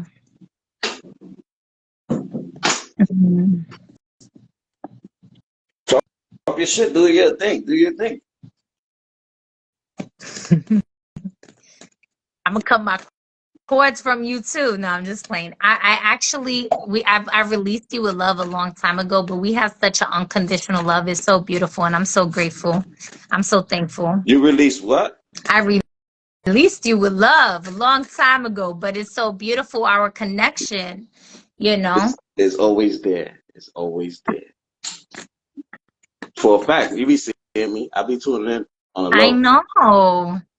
So you got two. I would definitely, the onion makes me laugh, right? Of like the vampiros, but not necessarily you as a vampire, but it could be the energies just around you, you know? Like there you've released a lot, you changed a lot of things around you, but there are certain things that you're still needing to release and let go. And I feel like you're just coming to a space where you're knowing better ways to support your journey, but you're still coming to the attraction space of receiving the people that can actually honor that support for you is what I'm picking up, you know. Me? You ain't talking to me, right? Yeah, I'm talking to you. I thought you No, was talking to the people. I was talking to the people before, but you jumped on here. You So said it. you just I could talk to be. people to jump on there. Oh, what am I supposed to do? We're gonna sign language. You want to breathe together? Let's do it. Let's take a break. All right, so we're gonna inhale through our nose and then we're gonna exhale through our nose, all right? But you're not gonna exhale until I tell you to exhale, right? That's good. I So can't. That's not good. I can't breathe. well you gonna learn how to breathe today. You're breathing right now, you're alive, right? Do you wanna breathe through the mouth? If we breathe through the mouth, we're gonna have to do a intense, energetic breath work that's gonna purge some shit out of your emotions. And then you might want to you might cry later on and you can't be mad at me. So it's either you're going to breathe through your nose Nah, let's do and the first thing. all right. I thought so. All right. So take a deep inhale here. I gotta close my eyes. You can keep your eyes open if you like.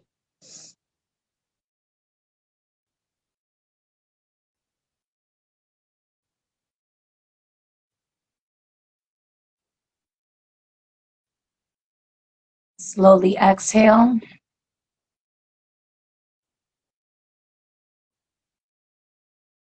This is grounding into your body, grounding your spirit, which is your breath. El Espíritu Santo. The spirit of your breath is the spirit of your life. Into your body.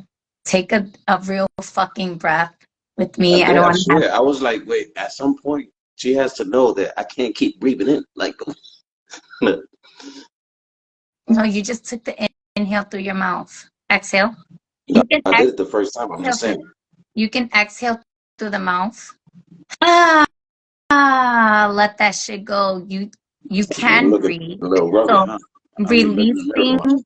releasing the thought forms that is not serving you, releasing the limitations of your ability to breathe, knowing that you are abundant in life and breath, right? It says breath of fire through the nose or breathe of fire. Yeah. Oh, they do breath of fire He got to sit down. You got Because something. he might start seeing stars, you know. But you came into the right place, Ray, right? Because you're in a space of beautiful souls that's holding space here, supporting, right? We are here as a collective supporting. You do a lot of supporting for your people around, and you are at the frequency that you're at, but they need you, right?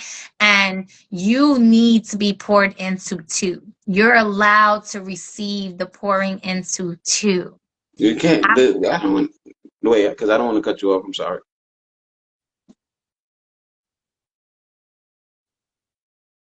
That's scary.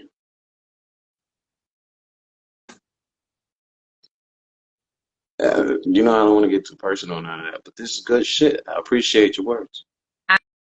I'm not getting too personal on here with your stuff. I No, no, would, no, not at yeah. all. I'm just saying it makes me. This is people watching it. I'm not. I know I'm not savvy with this this. is real. I said this is rare. The Everybody is government knows this from experiencing. here on out that this took place. I know, and it's okay. Look at the breakthrough. Look at you just jumped into, I came in earlier talking about trusting your soul and coming into space where you're jumping into a new paradigm. You'll never do this. Like, this is rare. That's why I said when I No, but see your look, this is name, I what was I'm like, saying. Listen, man. Let me tell you something. I, I, you, I ain't changed much. I just matured myself. I just matured a little bit, and it's a few years later. I'm just a little older. I don't like the people. Don't be a stranger. I'm gonna wrap this up, you heard? But this was good. I appreciate your words because I need to hear that because I feel that way. Everything you're saying, I feel. So I feel like yeah, yeah, all that pouring in shit. Look, I'm gonna practice that what you're doing right now. But I'm gonna wrap this up here. I don't even know how to get off this. I'm telling you. press the X on the corner. I can release you here. But I Like, still want to see. I still want to so. see. So talking shit to the people. So I will release you with love, and you're going to go be your sovereign being, continuing to live the best life that you are living right now. And I'm going to remove you, and it's going to keep me on the screen here so you All can right, keep. cool. Yeah. I appreciate you. Appreciate you. All right. And then King of Unity is showing like if you're on here, I'm not seeing you though. So I would just release you as well. Hi, Heavy. Hello. Welcome.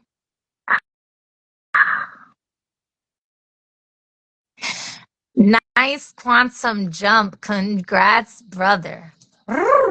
That was huge for him. Even though we didn't get into a lot of stuff, a lot was done in that very short moment.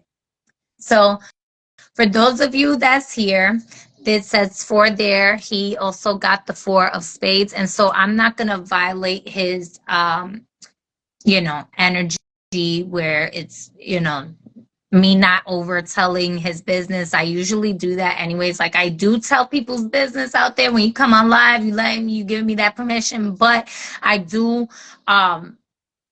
if something's coming up that needs to be said, I'll be like, yo, that's for the one-on-one because I'm not about to like share that on live, right? But what I do want to say is for those of you that are still here, I invite you to take a breath with me. Let's do that. Let's allow ourselves to remember what it is to be alive. Remember that we can breathe and telling ourselves, I can breathe. I'm able to breathe. My subconscious is breathing for me all the time. As long as I am alive, I am breathing. Your heartbeat is beating because you are breathing. Your lungs are breathing, right? You can take a conscious breath with your eyes open, maybe using something as a focal point, right, to focus on. Or you could just pay attention to the color frequencies around you, like the color of the wall, or the color of the sheets, or the color of a chair or the floor, whatever the case may be, as you take this conscious breath in, and then just releasing the breath. When you release the breath, notice if there's a shift of vibrancy in the color. So this breath, this conscious breath we're taking, we're not necessarily putting any particular emotion, any particular intention, other than the intention of connecting with our breath consciously to connect with the body. Just being aware. Just being aware. You don't need to do anything else. Everything else is already being done for you. So we're going to inhale and exhale through our nose. And we're going to do 3 breaths because I like to do 3 breaths, but we're going to do 1 breath at a time. So in 3,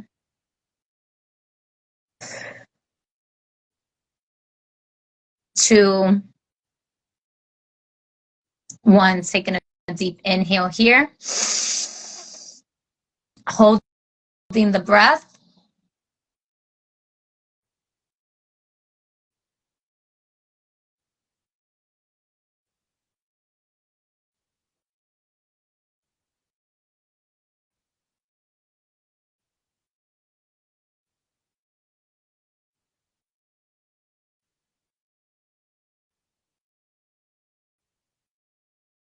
and exhale slowly out the nose. If you can't hold the breath that long, don't criticize yourself. Don't judge yourself. It's completely okay. You hold it as long as you can hold it. I could have did a little bit longer, but I do want to honor you all also. So holding the breath as long as you can hold it, and then slowly exhale.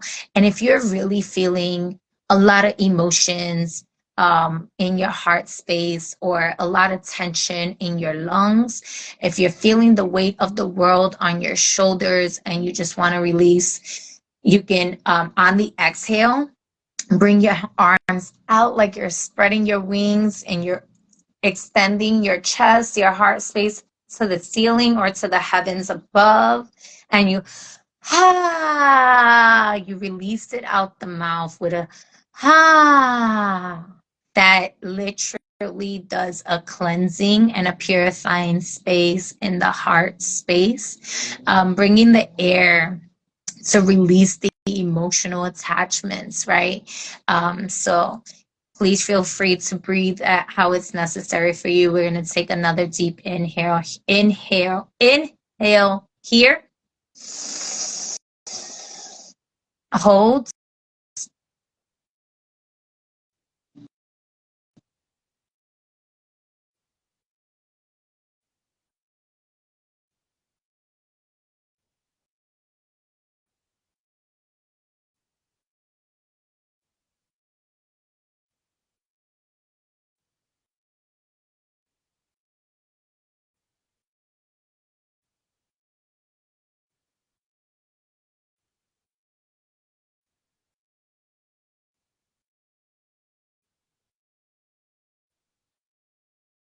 And exhale.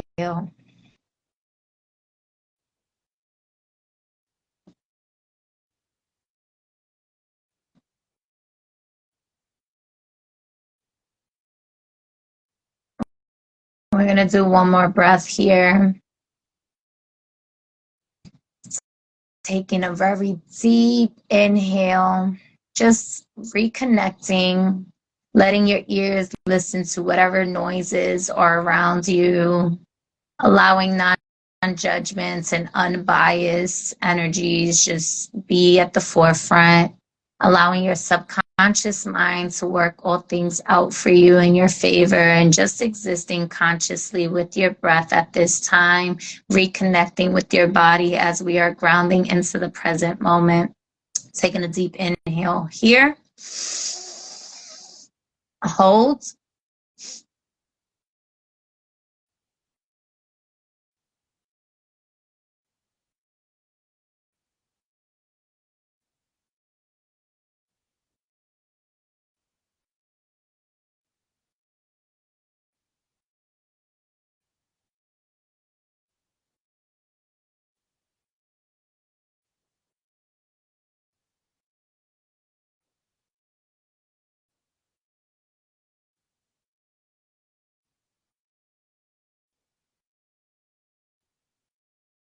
And exhale.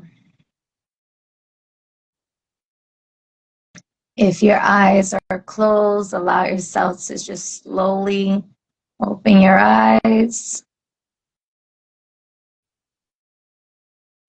Give yourself grace and gratitude in this moment for breathing consciously,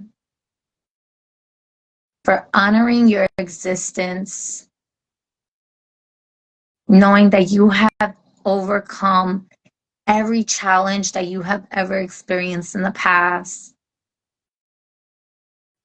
that you had experienced love and heartaches and happiness and spontaneously stepping into opportunities and everything that life had to offer you in the past and everything that happened yesterday was what it was. And those are memories that you could experience as you experience them through your thoughts and feeling and vibrations, and letting them go, releasing it with love, releasing all attachments that's not serving you anymore, and just being grateful for the gift of life that is being presented with you here and now in this moment, and in the paradigm shift that is happening for you, with you, to you, around you, in your reality, in the cosmos, in the etheric body, emotional body, mental body, physical body.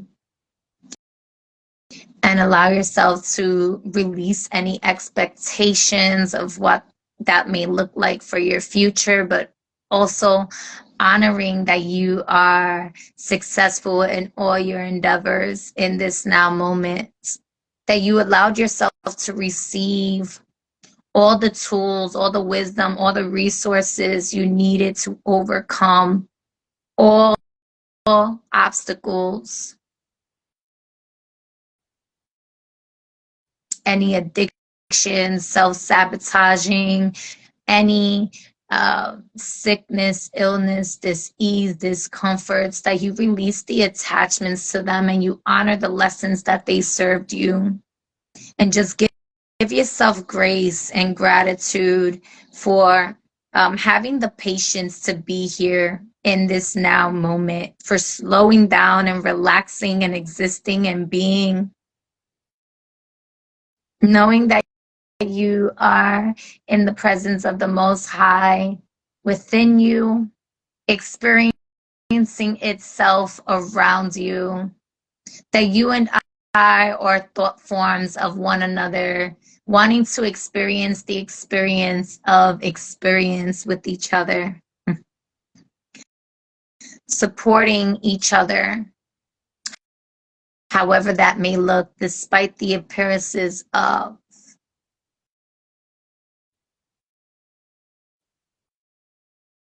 Give thanks to each and every cell, every organ, every bone, every molecule, every atom,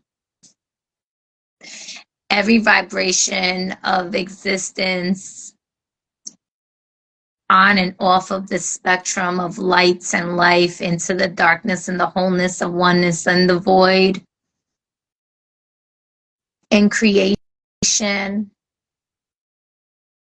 that the transfiguration is happening just through breathing, just through breathing, just through being, just through existing, that you are reclaiming your power back in this now moment by honoring self, honoring source, honoring this moment, the gift of infinite realities, infinite potentials, infinite opportunities, infinite experiences, infinite power of love, infinite everything. Here, gifted to you now for your experience, for you are worthy. You are worthy of healthy, meaningful connections. You are worthy of experiencing love in all its vibrations, for it's unconditional. So sometimes it sounds mean, and sometimes it sounds romantic, and sometimes it's just nurturing and loving, and sometimes it sounds logical. However that is, sometimes it's without voice, without words, but just feeling, just existing. For you are an embodiment of love, because I am an embodiment of love, and we are sharing this space as love is experiencing itself, because love loves to make love to love.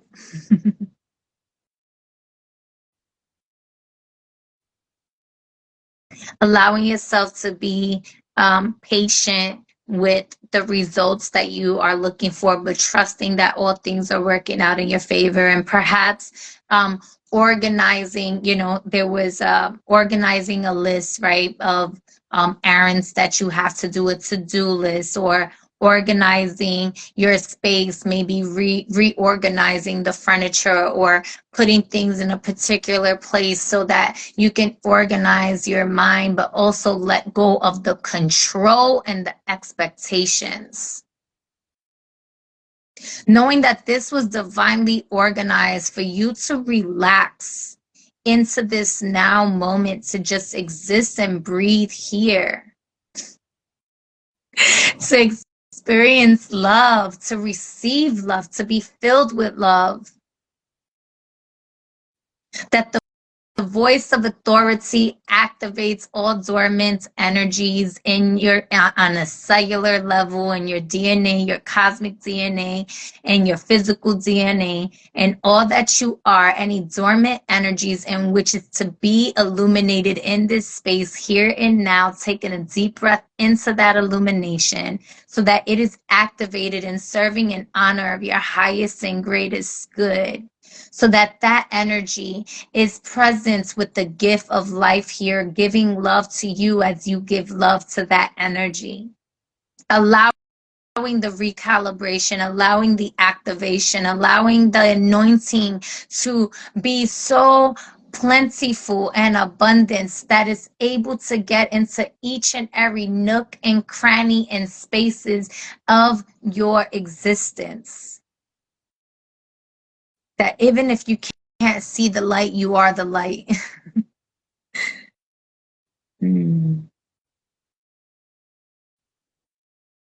Exhale into the present moment, knowing that you are the gift.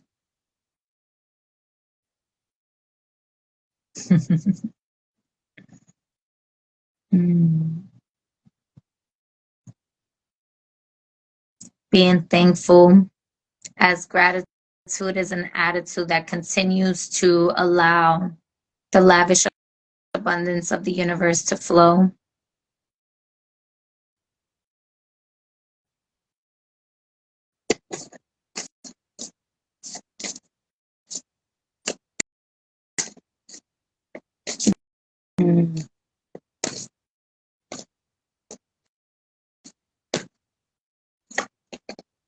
That any window of opportunity that you may feel you have passed was a window that needed to be closed for you to gain the lessons, and that's the blessings of it. And now windows are now open for you to feel the breeze, the winds of change, inviting the winds of change to blow in through that window of opportunity. All you have to do is accept it and receive it and allow it. I'm feeling a lot of dragon energies coming through too. And so the dragons, I feel like the dragons are really just coming through to purify. There's some earth dragons that's literally turning into, oh my God, like physically turning in the earth right now. That's in the awareness of what's going on here and now. And oh, I love that. Passion. Let your passion be your motivation. Let your passion be your motivation.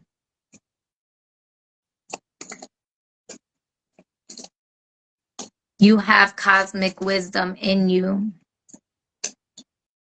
You have things to share, your reasonings, your purpose, breathing on purpose, aligning with your purpose just to fucking exist. Just to fucking exist. Isn't that beautiful? Isn't it beautiful that you chose the body that you chose? You chose the face, the hair, the eyes, the ears, the nose, the teeth, the mouth, the neck, the shoulders, the chest, the back, the stomach, the pelvis, the organs, the bone structure, the legs, the knees, the feet.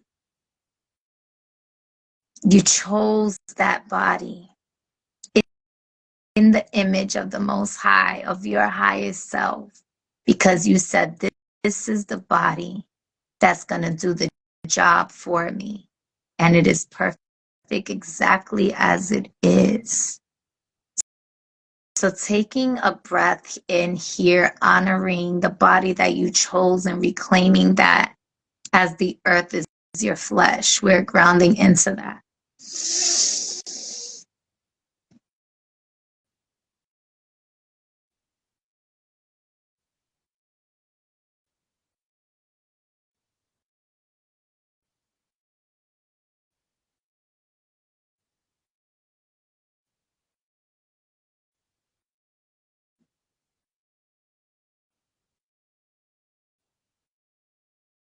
And exhale.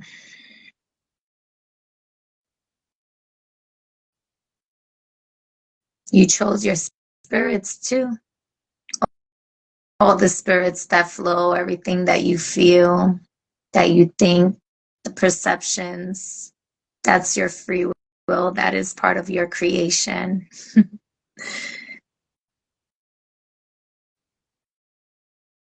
Even if others were to think like you or see like you, they do not see or think exactly like you. They don't see your perception in the same ways. You can look at the same picture at the same angle and point it on, yeah, I see that. But the vibrancy and the energy, that's all you. That's you. That's your experience. And they get to share that experience with you, and you get to share the experience with them. And you can share thoughts and you can share feelings.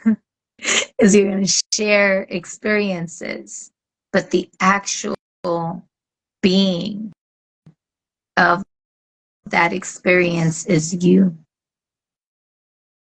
Is you. So honoring you, thanking you.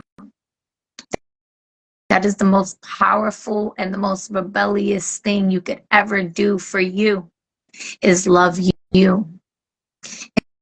In loving you, you say you love me too. In loving you, you say you love me too. As I love me, I say I love you.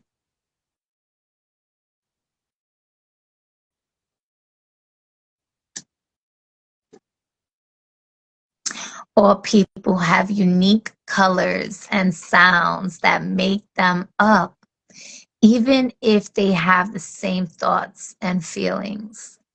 Ashe? I agree. I agree. Oh, beautiful souls, beautiful beings, beautiful beings. It's been a day of rain today, and I love the rain. I absolutely love the rain. And it's been a relaxing day for me. I'm flowing. I'm loving it. We're growing together. We are watering each other. Energy, nature. Yeah. The rain is very grounding. The rain has a lot of healthy negative ions that cleanses the spirit, cleanses the aura, cleanses the psyche, grounds the body back. It refreshes, it rejuvenates. You know, I'm about to dance out in the rain. I do gotta go walk my fur baby and a little bit as she moved from one round to another, to let me know that She is ready for a nature walk as well in just a moment. So I don't see any other questions here. And King of Unity, I don't see you on here, but it's showing that you put in another request. So we're going to try one more time. I'm not sure if it's meant to be, it'll be, and if not, it's okay. Roses and piano music. Listen, I saw, oh my God. First of all, Roses and Roses here. I love you, sister. And my mother is a beautiful rose. She is. And I don't know why I heard her, Caroline, Caroline. She's the reason for the work. Something, something, something. That she thinks her shit smells like roses or something. Oh my, it's Outcast. I can't believe I'm not remembering the lyrics, but that's what I hear. I don't know why, because that has nothing to do with what I was going to say. But what I was going to say was roses are such a, oh my God, it's a yummy tea. If you make it as a tea, it's an edible. You can eat roses as well. And I seen this recipe. Obviously, I'm fasting right now, so I can't eat it. But this recipe, oh, and I tell you, they were making like fried roses. They took the rose heads. They it wasn't so much seasoning, but it was more like they put it in a batter, right? They battered it and then they fried it. Oh my gosh, it just looks so good. It looks so good. And people were just like, because it was a Chinese person who was doing it, and they're like, oh, the Chinese eat anything. I was like, listen, ching chong makahaya, because I'm about to eat some fried roses. Like, I love that. It looks so good. Um, Obviously, there's so many different varieties of roses, and so they were doing like the long stem roses, which don't really have, depending on the color, right? Like the red roses are more potent in taste than if it was like a white rose or something like that, because it's like the color of their melanin and their frequencies and what they have to give off. I really like the taste of pink roses, to be honest, pink roses. And then the light pink tastes different from like a hot pink rose. It does. They have different tastes. People think that they don't. I can taste the difference with the colors. So I'm going to read that in just a moment. Deuterium falling back down to ground, the negative ions from the sun. Yes. Yes. That was, yeah. Mm-hmm. And I love that. I love that, like collectively, how we just all supported everyone in this space just by breathing and being and existing in our light frequencies, doing the work, right? Yeah. So much gratitude. So much gratitude. Just saw the hummingbird.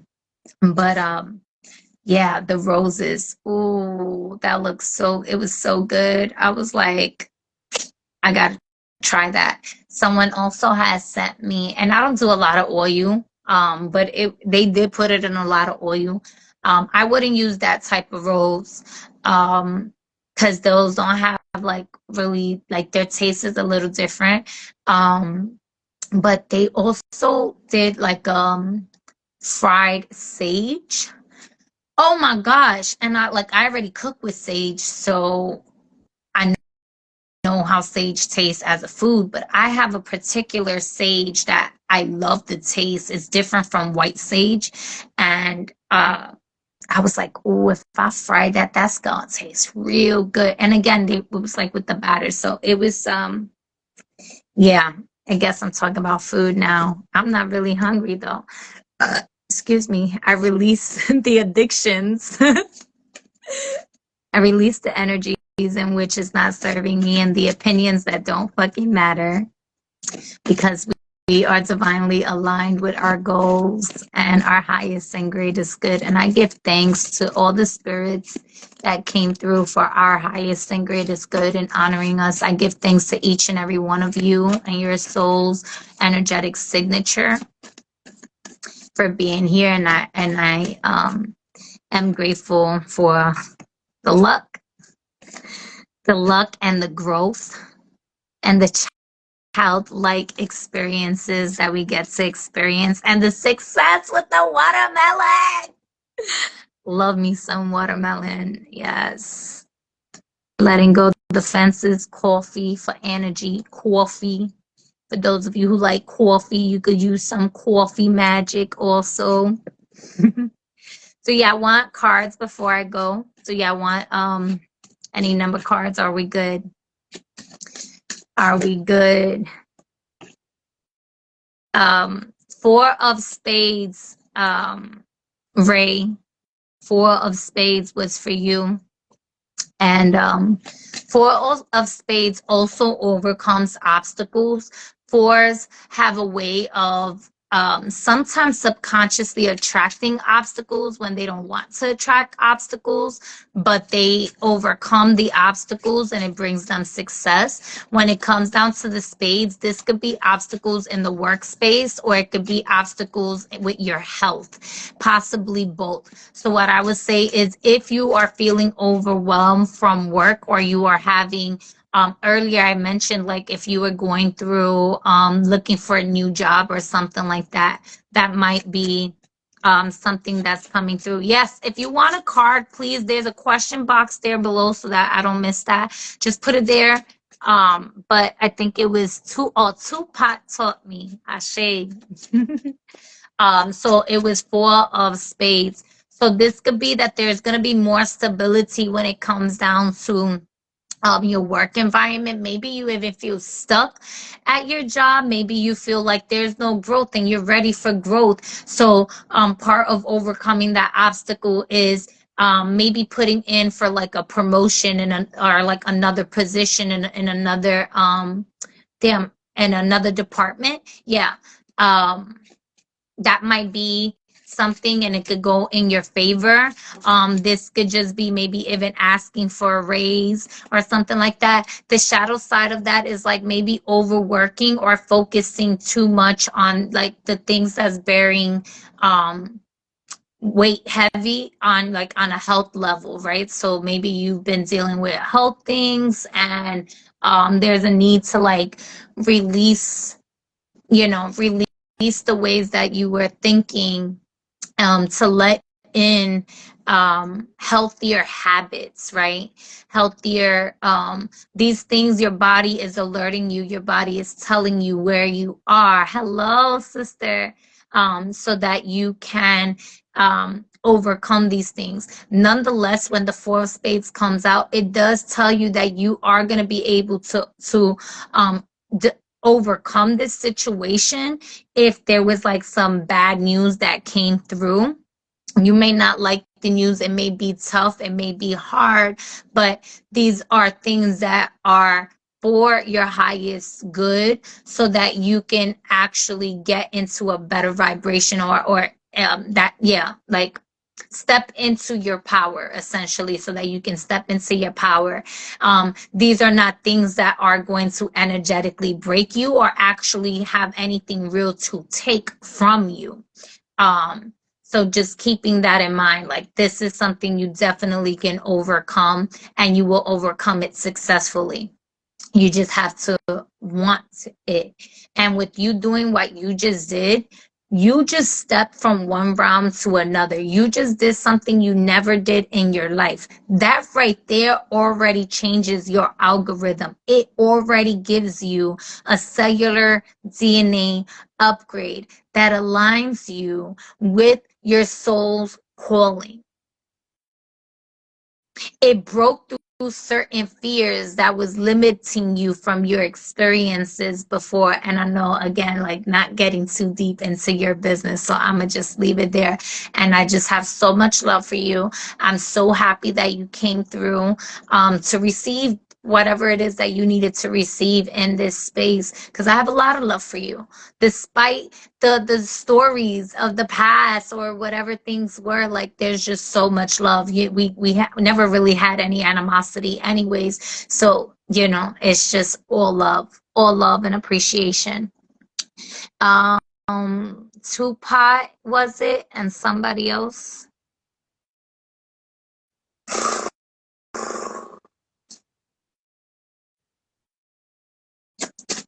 Listen, Casey, if you're still in here, salt baths came up earlier, and I really think I'm letting you know now, and I'm gonna let the other girls know.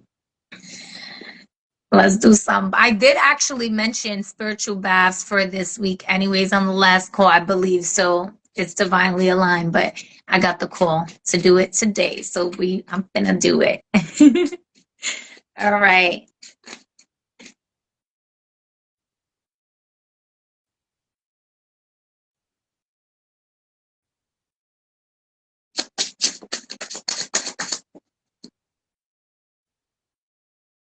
It's backwards right now. I'll check it in just a moment. This is for Tupac Taught Me.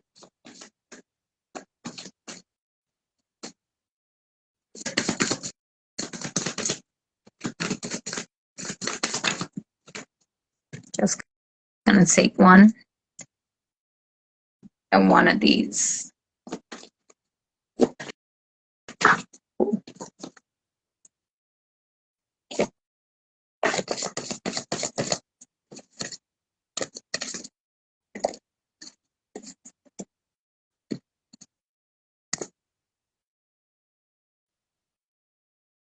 So Tupac taught me you are really good with working through energy. Actually, I don't know if you had a specific um, sense for your scenes, especially around, oh yes, oh yes, oh yes. I need to fill my tub by pots. I'm going to do one tomorrow. Oh yes, okay.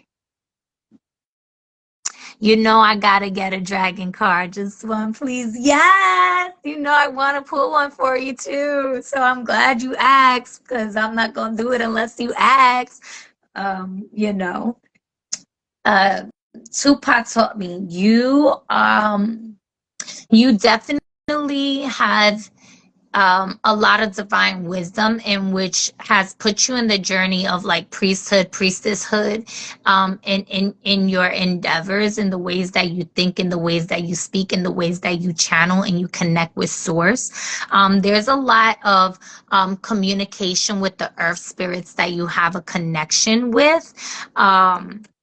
Sometimes maybe you're a little bit strong with your words, but I also feel like you are truly coming into a space of finding this new. It's almost like you probably feeling a little bit lost, and you're going through a spiritual journey right now, because you're reclaiming your power on a next level, or you're embarking on a new journey, and it could be a little bit uncomfortable, because you're used to what you're used to like doing things like nothing was really wrong with the ways that you were doing it before. With what was working for you was working for you, and the earth was blossoming and flourishing for you in that way. But there has been a new seed that was planted in your psyche, that God's been giving you this idea for you to act upon, is what I'm getting. You getting this message, this idea, and Spirit wants you to get grounded into it. Spirit wants you to really, you got two priestess cards here, and they want you to sit more in meditation. Find you, maybe it's just breathing into the now moment, and doing some art therapy, or going outside in nature. um but I will say that this is something, an anointing, a spiritual gift that's being passed through from your ancestors onto you as well, is kind of what I'm getting. I'm getting ancestor energy that's coming through from you. And so you've been hearing it because you've been asking for certain changes, and they want to bring this change to the forefront for you. And you know, you're very intuitive. You're very intuitive. You may have strong clairvoyance. You may have been getting dreams or visions through meditation or in your dream state, even just daydreaming, or maybe even just when you're outside, you're getting these ideas. They want you to act on those ideas. This is something really that's meaningful for your new transition.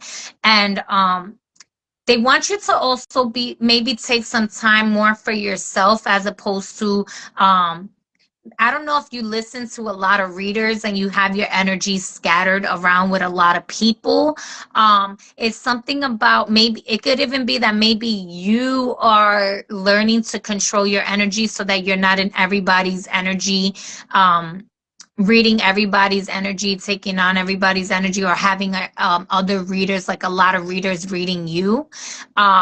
You probably, because the way that I'm seeing it is like you probably have a lot of people giving you readings and insight. And the thing about it is that there's a lot of people that you've been connecting with that's not as skillful or talented. And it's not, I'm not trying to downplay anybody. I'm the messenger, and I'm just sharing it with you. And I can resonate with this when I comprehend that, right? Is you probably be having people maybe give you advice or tell you things, or that you spiritually look up to, that you're constantly, this is the first time I'm doing a reading for you, but it's almost like, I don't, maybe you don't ask it a lot, but maybe there were other people or friends. I'm not sure what exactly it is. I'm gonna be completely honest. But what it feels like is that some of these people have not been on your level, and you are being pushed, right? Like, you've come to this space, and even not just this space, I feel like it's been like the last 2 weeks specifically. I don't give time frames unless I'm getting time frames, and I'm hearing the last 2 weeks specifically. If you can sit down and reflect onto the places that you've been connecting with, the people, the conversations have been shifting.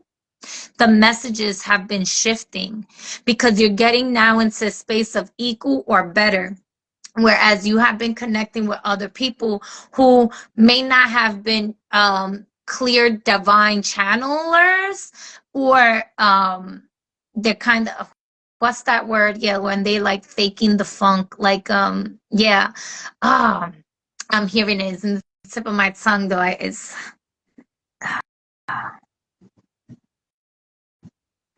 oh my gosh, how do I say it?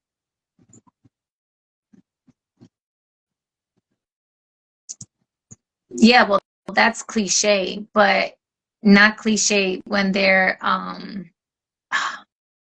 see it, so it's so interesting because I see my guide like saying the word, and it's like the ways that it's coming through.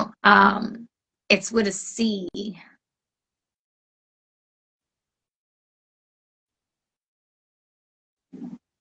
Not a con artist. Well, I guess a form of con artist, but that's not the word. Anyways, they don't want me to get stuck on the word, because I can do that sometimes. It's like the details, because anyways, the way that certain channels work at certain times for me. But anyway, there there could be certain times when and I'm not looking at the screen just yet because I want to make sure I get this message through, is these are people that you have felt guided to because it was more in alignment for you to remember your power, for you to get into remembering what you can do, and that they may have needed your activation more. And then you have the eggplant dragon. So calling in a lot of fun. Maybe you like to have a lot of fun and you get distracted really fast. Something that you can do is connect with music. You have the 9 of spades, and with the 9 of spades comes into money frequencies or abundance, right? This can say that there's going to be a detachment that needs to be done. I was already getting that you kind of needed to spend some time alone. It may not be for a long time, but this can be that maybe some money was stolen from you, or there was like a thief in the night, some energies that they were robbing you of your abundance flow is what I'm getting.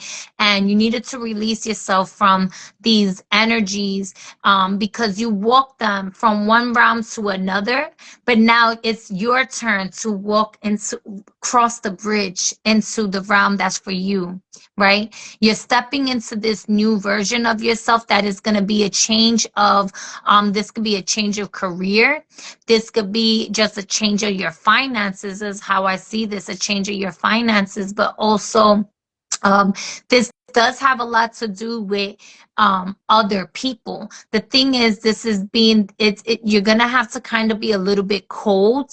And I already picked that up, and it's so funny because she's in the, it's cold, right? So this could be that perhaps you're cold in your communications and the ways that you're connecting with other people. So spirit could have been teaching you a lesson and like freezing things for you. But at the same token, once you make this change, this ending, it's going to, you know, when, all right, I mean, that is a perfect example. I don't know if they still do this nowadays, because so much has changed. But back in the days, you used to be able to put a certain amount of investment in a CD, and you could freeze that CD and have a certain APR investments that goes in, percentage that goes into it. And by the time the ending of that CD it has unfrozen, it would have accumulated interest, right? So you gain your investment from your investment, right? So when you change from your environment and you change from the people in which have been freezing, that time that is up with them now allows to you not only reap the rewards of what was stolen from you or taken from you energetically. Even if you borrowed money and somebody didn't pay you back, don't expect that the money is going to be paid back from that particular person per se, but the money is going to be paid back in not only in full, but with interest. You're going to accumulate interest once you embark on this new journey, and you've been calling upon this. You actually want this, and it's going to require you to be detachful, but like strategic. Thank you. That's the word. It was hard. My wording, my pronunciation of words right now. So pardon me. That happens sometimes. Strategic with your finances. Music may play a big part, or definitely artistry. Some form of artistry plays a big part in your business life as well. CD ladder insight. Yeah.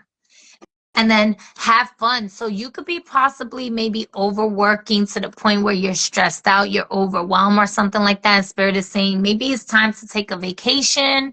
Maybe you live somewhere cold and it's time to go somewhere nice or something like that. But have some fun with what it is that you want to manifest when it comes down even to your money. You don't have to be a slave for the dollar. You don't have to be a slave for your energetic currency. But you don't have to let things rob you of your time. So even the thief of the night that's causing the robbery, that could be your career, your job. And I'm not telling you to change your career fully. It could just be change position, or it could be change your career altogether. I kind of do feel like it is a complete detachment. But look, I went to go pick up to see which one was the one of career, and that was exactly the one I picked up. So it says write out your career goals and keep them at your workplace. So there's something really big about making a shift in your career. Definitely taking some more time for yourself to have fun, tap into your inner child, tap into the inner priestess within you, whether you are a man or a woman. We all have feminine and masculine energies. And don't let it stress you out to the point where you're feeling stuck or you're feeling frozen. Allow yourself to receive interest for that which you have put all your time, energy, and investments into. Alrighty, so that is Your message. It could also be that perhaps you felt like you weren't being seen or acknowledged in the places that you go. So whether it's even in spiritual acknowledgement, maybe it could be even in work, right? It feels like a cloaking, like maybe there was a part of you that was trying, like you. It's almost like there's a part of you subconsciously that's manipulative and wanting to hide that or cloak that, but the mask as well, if you can no longer hide that and you're being acknowledged for who you are, and what it is that you put out, and that's coming back to you with interest. And that could be a positive or a negative thing, but I really do feel like if it's coming with a lot of stress, then the advice is to allow yourself to take time to be less cold with others. Be detached, because they're saying to detach. Be detached, but allow yourself to pour into yourself. Take some time out in nature. Go outside, connect with the sun. Warm up your heart. Okay? Warm up your heart.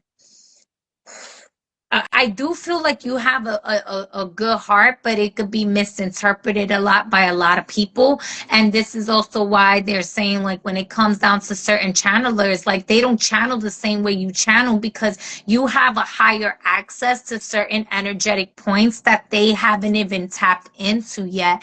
And allowing yourself to scatter your energy or spread your energy so much the way that it is, it's time for you to call back your power. It's time for you to bring that energy back to you. It's time for you to replenish yourself, release the stress, focus on your careers because it's gonna grow, but it's taking you to a next level. This could be that maybe even in work, maybe they let you go and you go into a higher position, or whatever position you're in now. There could be a coworker that you have to, like, energetically, like, detach from, but do it with love, not in an argumentative way.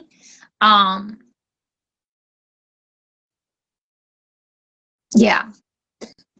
Excuse me. Oh, hold on.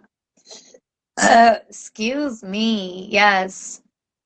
Making room, releasing energies that's not serving you to make room for new energy, and this is what's going to allow for you. If they owe you a raise, it's time for you to request your raise. All right, it's time for you to request your raise. It's time for you to do a little bit more shadow work. Have fun with the shadow work as you integrate, and allow yourself, know that you're not really lost. If you feel lost, that's your opportunity to find what is in you that you've been looking for. You're welcome, love. And then Logan, I'm a burp one more time. And what's funny is that I shifted the deck already to shift the energy. And what's in the bottom of the deck is Mushroom Dragon with illusion. So the mushroom mycelium networks coming through. You know what's so funny is yesterday I was walking through this, like, little path into this building, and there was, like, a mushroom tent. It was the cutest tent that I'd seen, and I was like, okay, I see what realm I'm walking into. All right, Logan. Excuse me.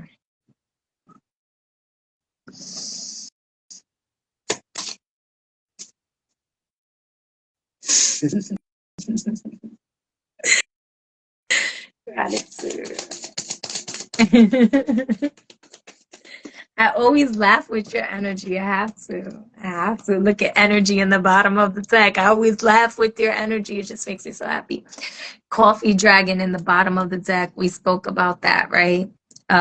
Coffee energy. Coffee brings in a lot of prosperity. It charges things up. It's great for grounding. You can use coffee. You can use coffee to, if for those of you who like to work with magic and stuff like that, you can add coffee to your magic to amplify the intentions and the magic of your spell. You can use coffee to ground the energy and bring protection, or even just charge up your own energy, right? Stimulate that in a sense. You might have some ancestors or spirit guides that just want some coffee, you know what I'm saying? Just putting that out there. But you got 3 decks. So 3 decks. You got 3 cards. And what's interesting is kindness, which you experience, you give off a lot of kindness. And I'm gonna get to your stuff in a moment. Defense, right? So you have raspberry dragon, dragon fruit dragon with defense, and then you have avocado dragon with patience. I feel like there has been a call for you to be in the space of patience right now, because your kindness has possibly either been tested by others, or people are taking your kindness for weakness. There could even be a subconscious thing of feeling like people are taking your kindness for weakness. How I'm really taking it is that your kindness and your temperament in general, thank you, that's the word, your temperament is being tested with how much patience do you have. The pros and cons about patience is that when you're too patient, then you're not paying attention to when it is actually time to move. And so when you're so patient, you over tolerate things that have something is overstaying its welcome, and you've been patient and patient and patient and patient, and it's just taking and taking and taking, to the point where this is where they get the word patient in a hospital, right? This patience, being over too much of anything, can get a person off balance, right? And so on the bright side of patience is that it teaches you how to bend time, how to move through time, to be still, to not rush, to really gain perspective and learn from the experience, right? And then there's a time and place for everything. And when the patience, it teaches tolerance.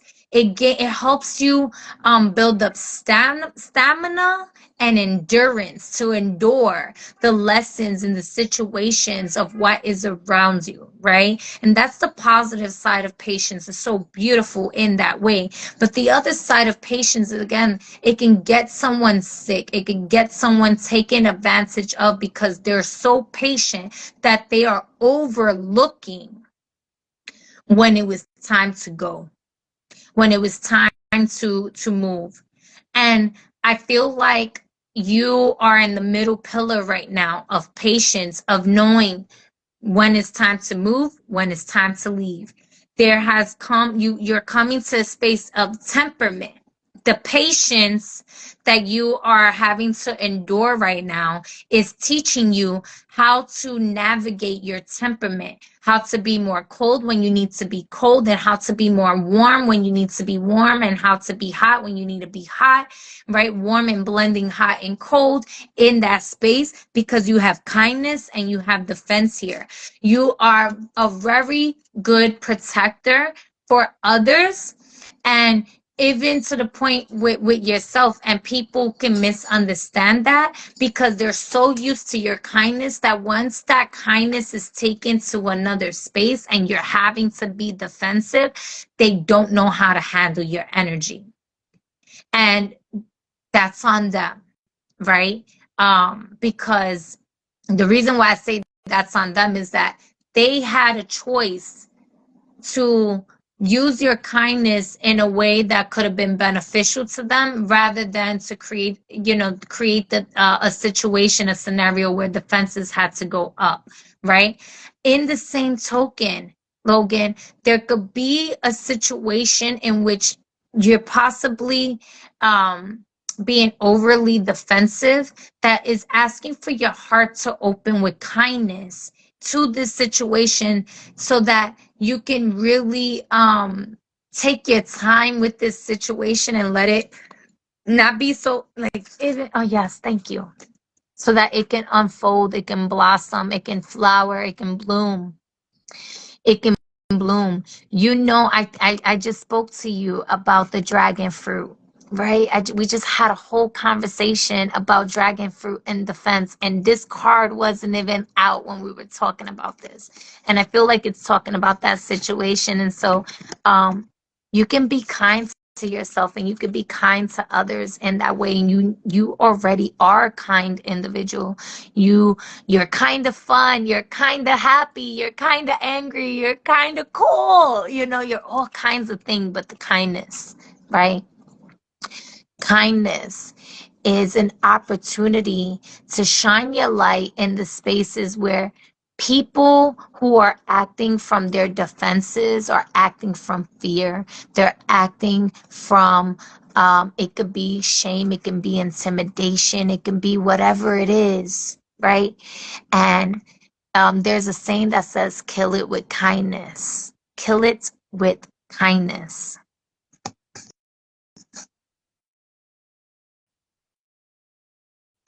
Give yourself the pleasure. Give yourself the pleasure of receiving other people's kindness from everything that you've been giving out to others. It's almost like you have a natural defense mechanism when others are being nice to you because of your past circumstances. And it's time to let go of those defenses. You know, sometimes we create boundaries. You know, the good thing about boundaries is we create boundaries to protect ourselves and to keep energies out. But sometimes we're keeping the energies that we need to expand ourselves and let certain energies in, but we have that wall up.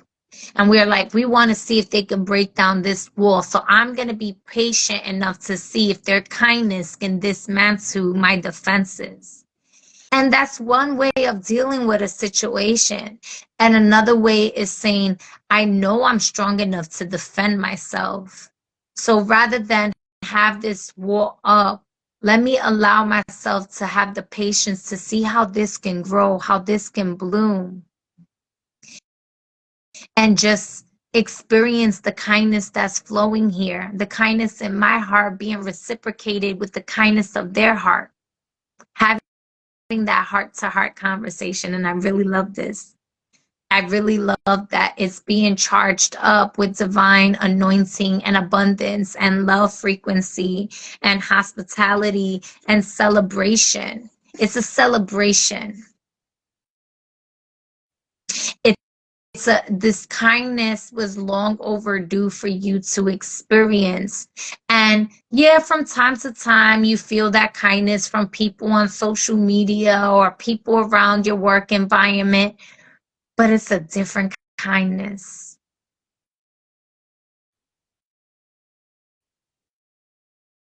Went back out today and slowed down. The butterflies and dragonflies came in heavy and a cool breeze with them.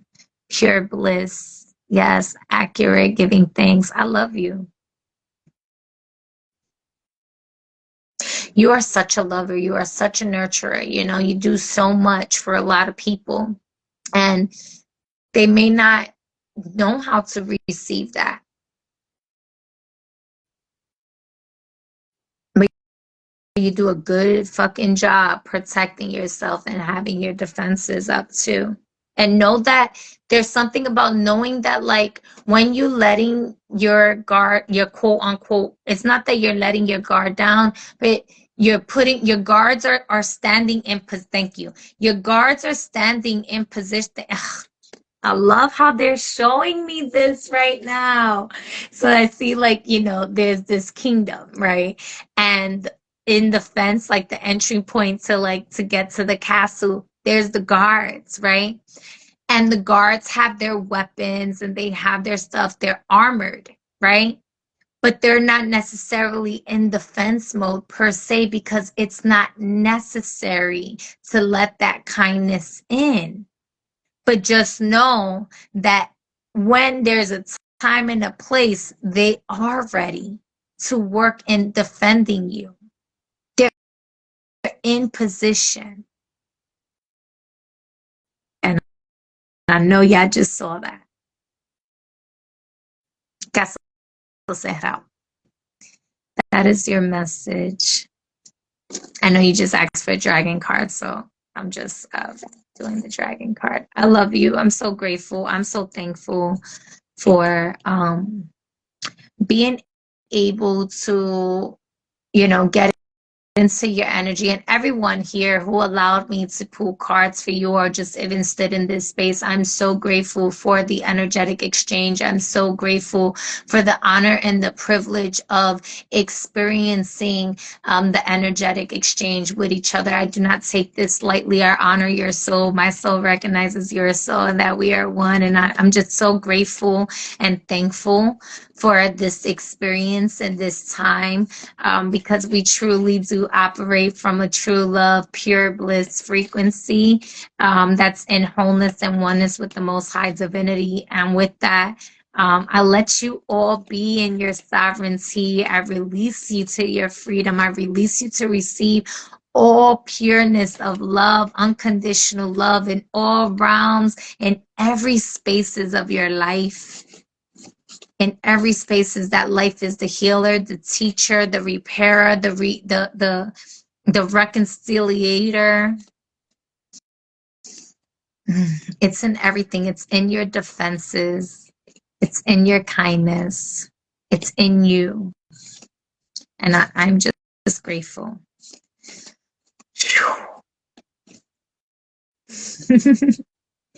And with that, y'all, I don't see anyone else. Hi, Gina. Welcome. Abundance, beautiful souls. Yes. I don't see. Rosa, it shows like, I didn't see that. Cicely, hi. I don't know if you're still here. Can we still cash app? Absolutely. That was just even on the house. If you would like to send an energetic donation, I will love to accept and receive. But I'm just doing this from the kindness of my heart right now. I was only gonna do donations based, but I don't have any expectations. I'm just here holding space with you all. And yo, yes, yo, those activations, right? Oh, love it. My sister-in-law's here, my beautiful sister-in-law. Thank you. Cicely, do you have any questions? Creole Mami Chula, welcome. Hello. Do you have a specific question? Step out of your comfort zone is somebody's message. There's something not yet in stone, but believe in the impossible. Yes, my beautiful sister-in-law, I'm saying hi. I'm not saying your name because I don't need everybody to go be a stalker, but you know who you are, and I'm so grateful and thankful. For those of you who don't know, I am fairly private when it comes down to my family, but I'm also very honest and open because my family follows me. And so everything that I speak and say is the fucking truth. It is what it is. I really live this life. I am really me in real life and everywhere that I'm at. How I am is how I am, who I am, and what I am. It is what it is. I am all things, and then I am no name. I am nothing, right? I am everything. Cicely, did you have a specific question? I'm grabbing the moon cards because that's really what's coming through a lot here. But I'm also feeling the crystal.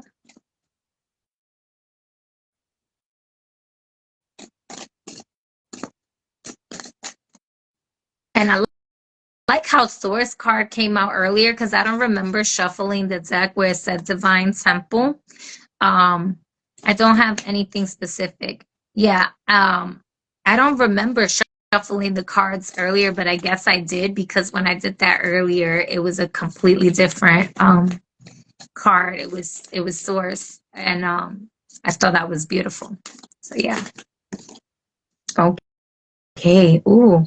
So clear quartz in the bottom of the deck with purification, but you have healthy boundaries with red jasper. All right.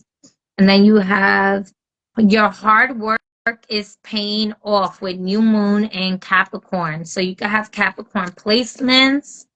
Here, let's see. And so Capricorn is ruled by Saturn, but it's also an earth element. And red jasper is connected with the Muladhara, which is the root chakra as well. And so there could be a lot of need for maybe grounding, earthing. You have the 9 of clubs here. The 9 of clubs has a lot to do with music as well, as melanated people. So there could be a lot of resources that is connected with your finances. There could be something that's maybe listening to some binary beats. That's for the subconscious, maybe, you know, hertz. For abundance. There could also be like something about music. So listening to music for your money manifestations is really important for you for creating that. The 9 of clubs has a lot to do with your resources coming from melanated people and connecting and building with the melanated community as well. And so even if it comes down to like certain industries and writing grants and stuff like that, I would say look at sponsors that are supporting people of color, right? Looking at opportunities that's going to serve the melanated community as well. This can be that either you being like a motivational speaker or creating a podcast or creating a song of some sort that is to build connection with the melanated community, but also I'm getting something about like leveraging binarial. There you go. Thank you. Thank you. See what I do without y'all? This is why y'all my thought forms and creation, letting me experience y'all. I love this. Y'all get to help me with my words and pronunciation and shit. Damn, what the fuck was that word? I'm hearing that word again with the fake people. It's gonna come to me later. Watch, because it's coming through again, but I can't. I can. So, anyways, 9 of clubs will be the energy that you want to connect to when it comes down to your finances here. This could also be that maybe there's something about your community or something like that that's coming through in a creative way. Maybe you've been of service to others in your community as well when it comes down to your finances, and there's going to be like a reciprocation of that energy as well. I feel like there's something that you're creating though that's going to give the opportunity to either hire somebody. If you're an entrepreneur, maybe you're looking to hire somebody or do some sort of internship program, but it's something about you're going to experience the opportunity to even give opportunities to others, or you're creating some sort of foundation that is resourceful for giving other people opportunities when it comes down to finances. They may or may not know that. And so what's interesting is the Muladhara, the root chakra, has a lot to do with your safety, your security, and your foundation, your stability, right? So there could have been an ending of certain relationships that was threatening or overstepping your boundaries. I don't know how long you stood in. I would rewatch the beginning if you did, and maybe it resonates, maybe it's not even important, but something about healthy boundaries here, not letting other people constantly take from you. Maybe you're always lending money out and and you hadn't seen the reciprocation of that money being back. And so it's time to cut off the takers. It's time to cut off the people that's always borrowing money from you but not returning it back to you, even though you have the maybe you have the money to give them the opportunity, or you're looking for an experience, maybe a new job to get the opportunity. I do feel opportunities coming in for you. Connecting with red jasper is going to bring you more groundingness and more protection in that, but it's also going to charge up your energy. So it's not a grounding that's just in complete stillness. This is an active groundingness. This is knowing, like how I mentioned with Logan, how his guards they're standing in position, knowing that everything is standing in position and you're able to do the legwork, right? You're able to do the workings, and knowing that everything else is put in the positions that it needs to be put in. So if this is that you were looking to get some sort of sponsorship or a loan or something like that, I really feel like you allow yourself the opportunity to apply for it.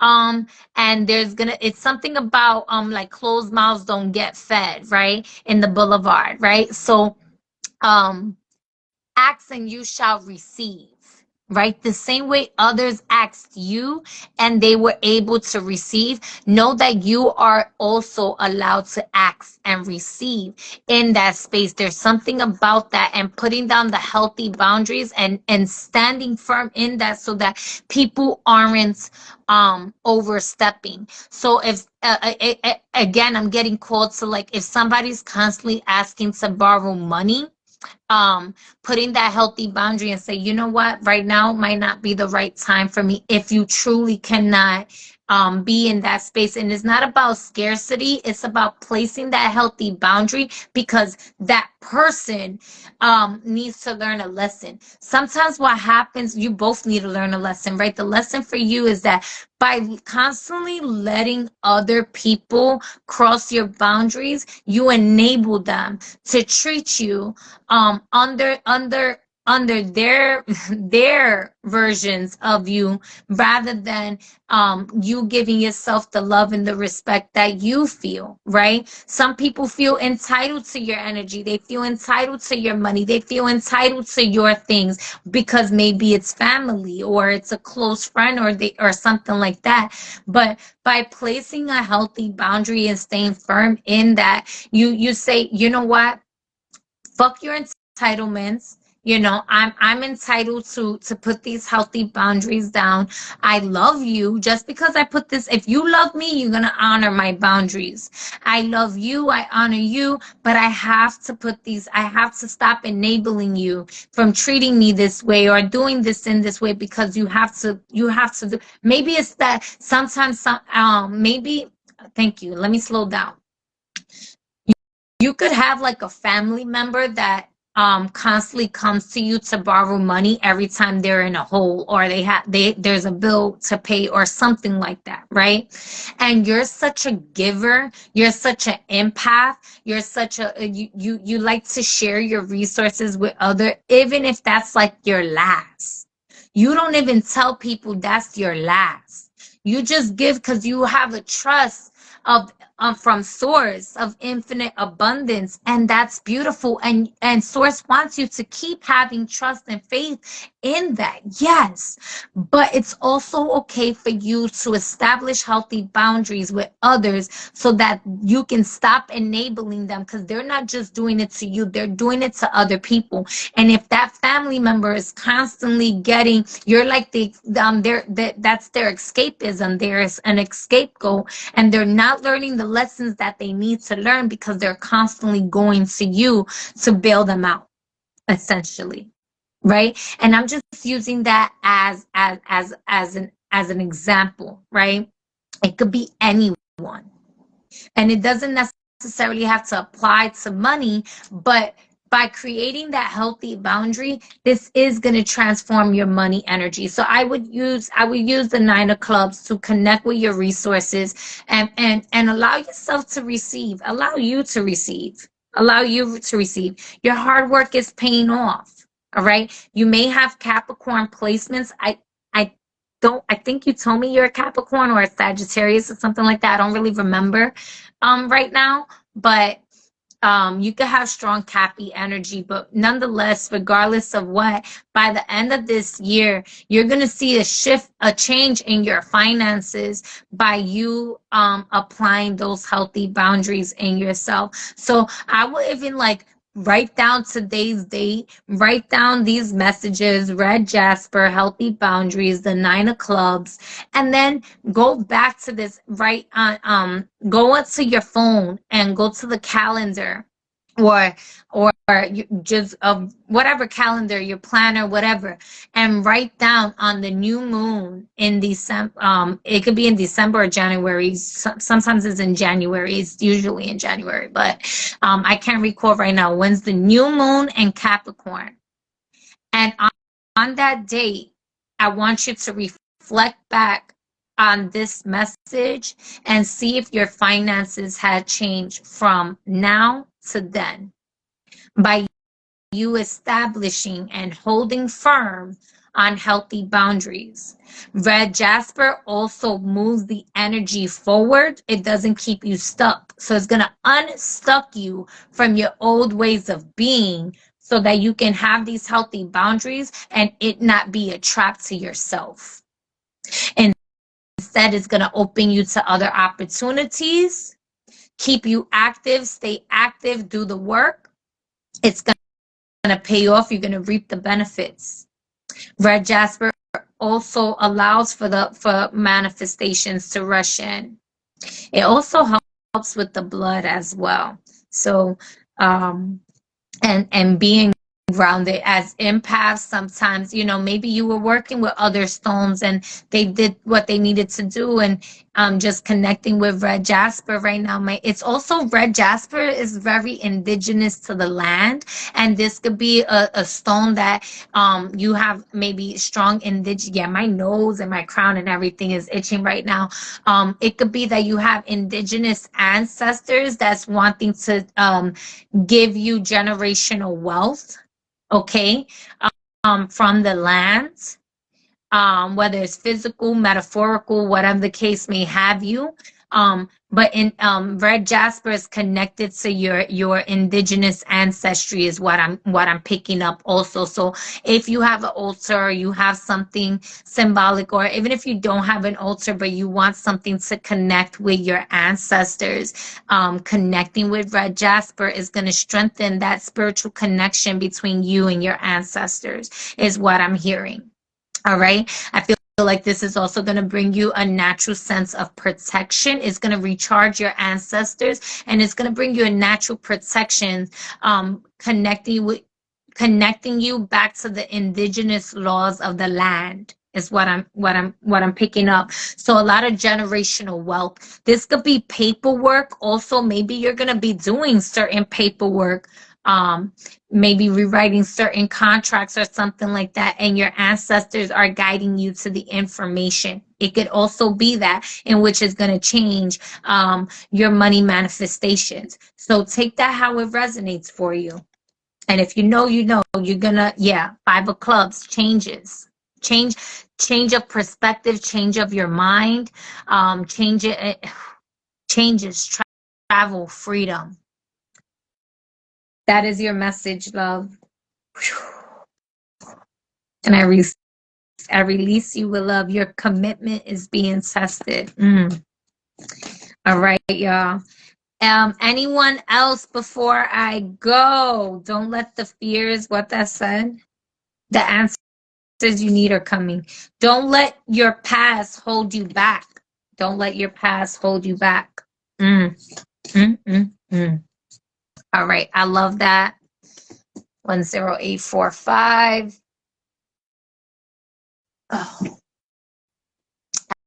I'm going to release you all with love. I believe that is all. That is it. I am allowing myself to practice healthy boundaries, right? And going to release this space. We shared a lot of energy, and it's going to continue to thrive in abundance in all our lives. I love you. I thank you. I honor you. And may every dollar that was invested to me that be accepted, reciprocated, and returned back to you infinite fold, so that it is circulating abundantly back into your life and in the lives of others and all that is connected to us, so that it is thriving, it is multiplying, it is flourishing and serving each other, having all our needs providing for us, all our needs provided to us, all our desires being able to be afforded and awarded to us, so that we are in constant flow of the abundance, of the luxury of the universe, right? So I thank you. I love you. I honor you. And with that, I leave you all with love. Have a good night.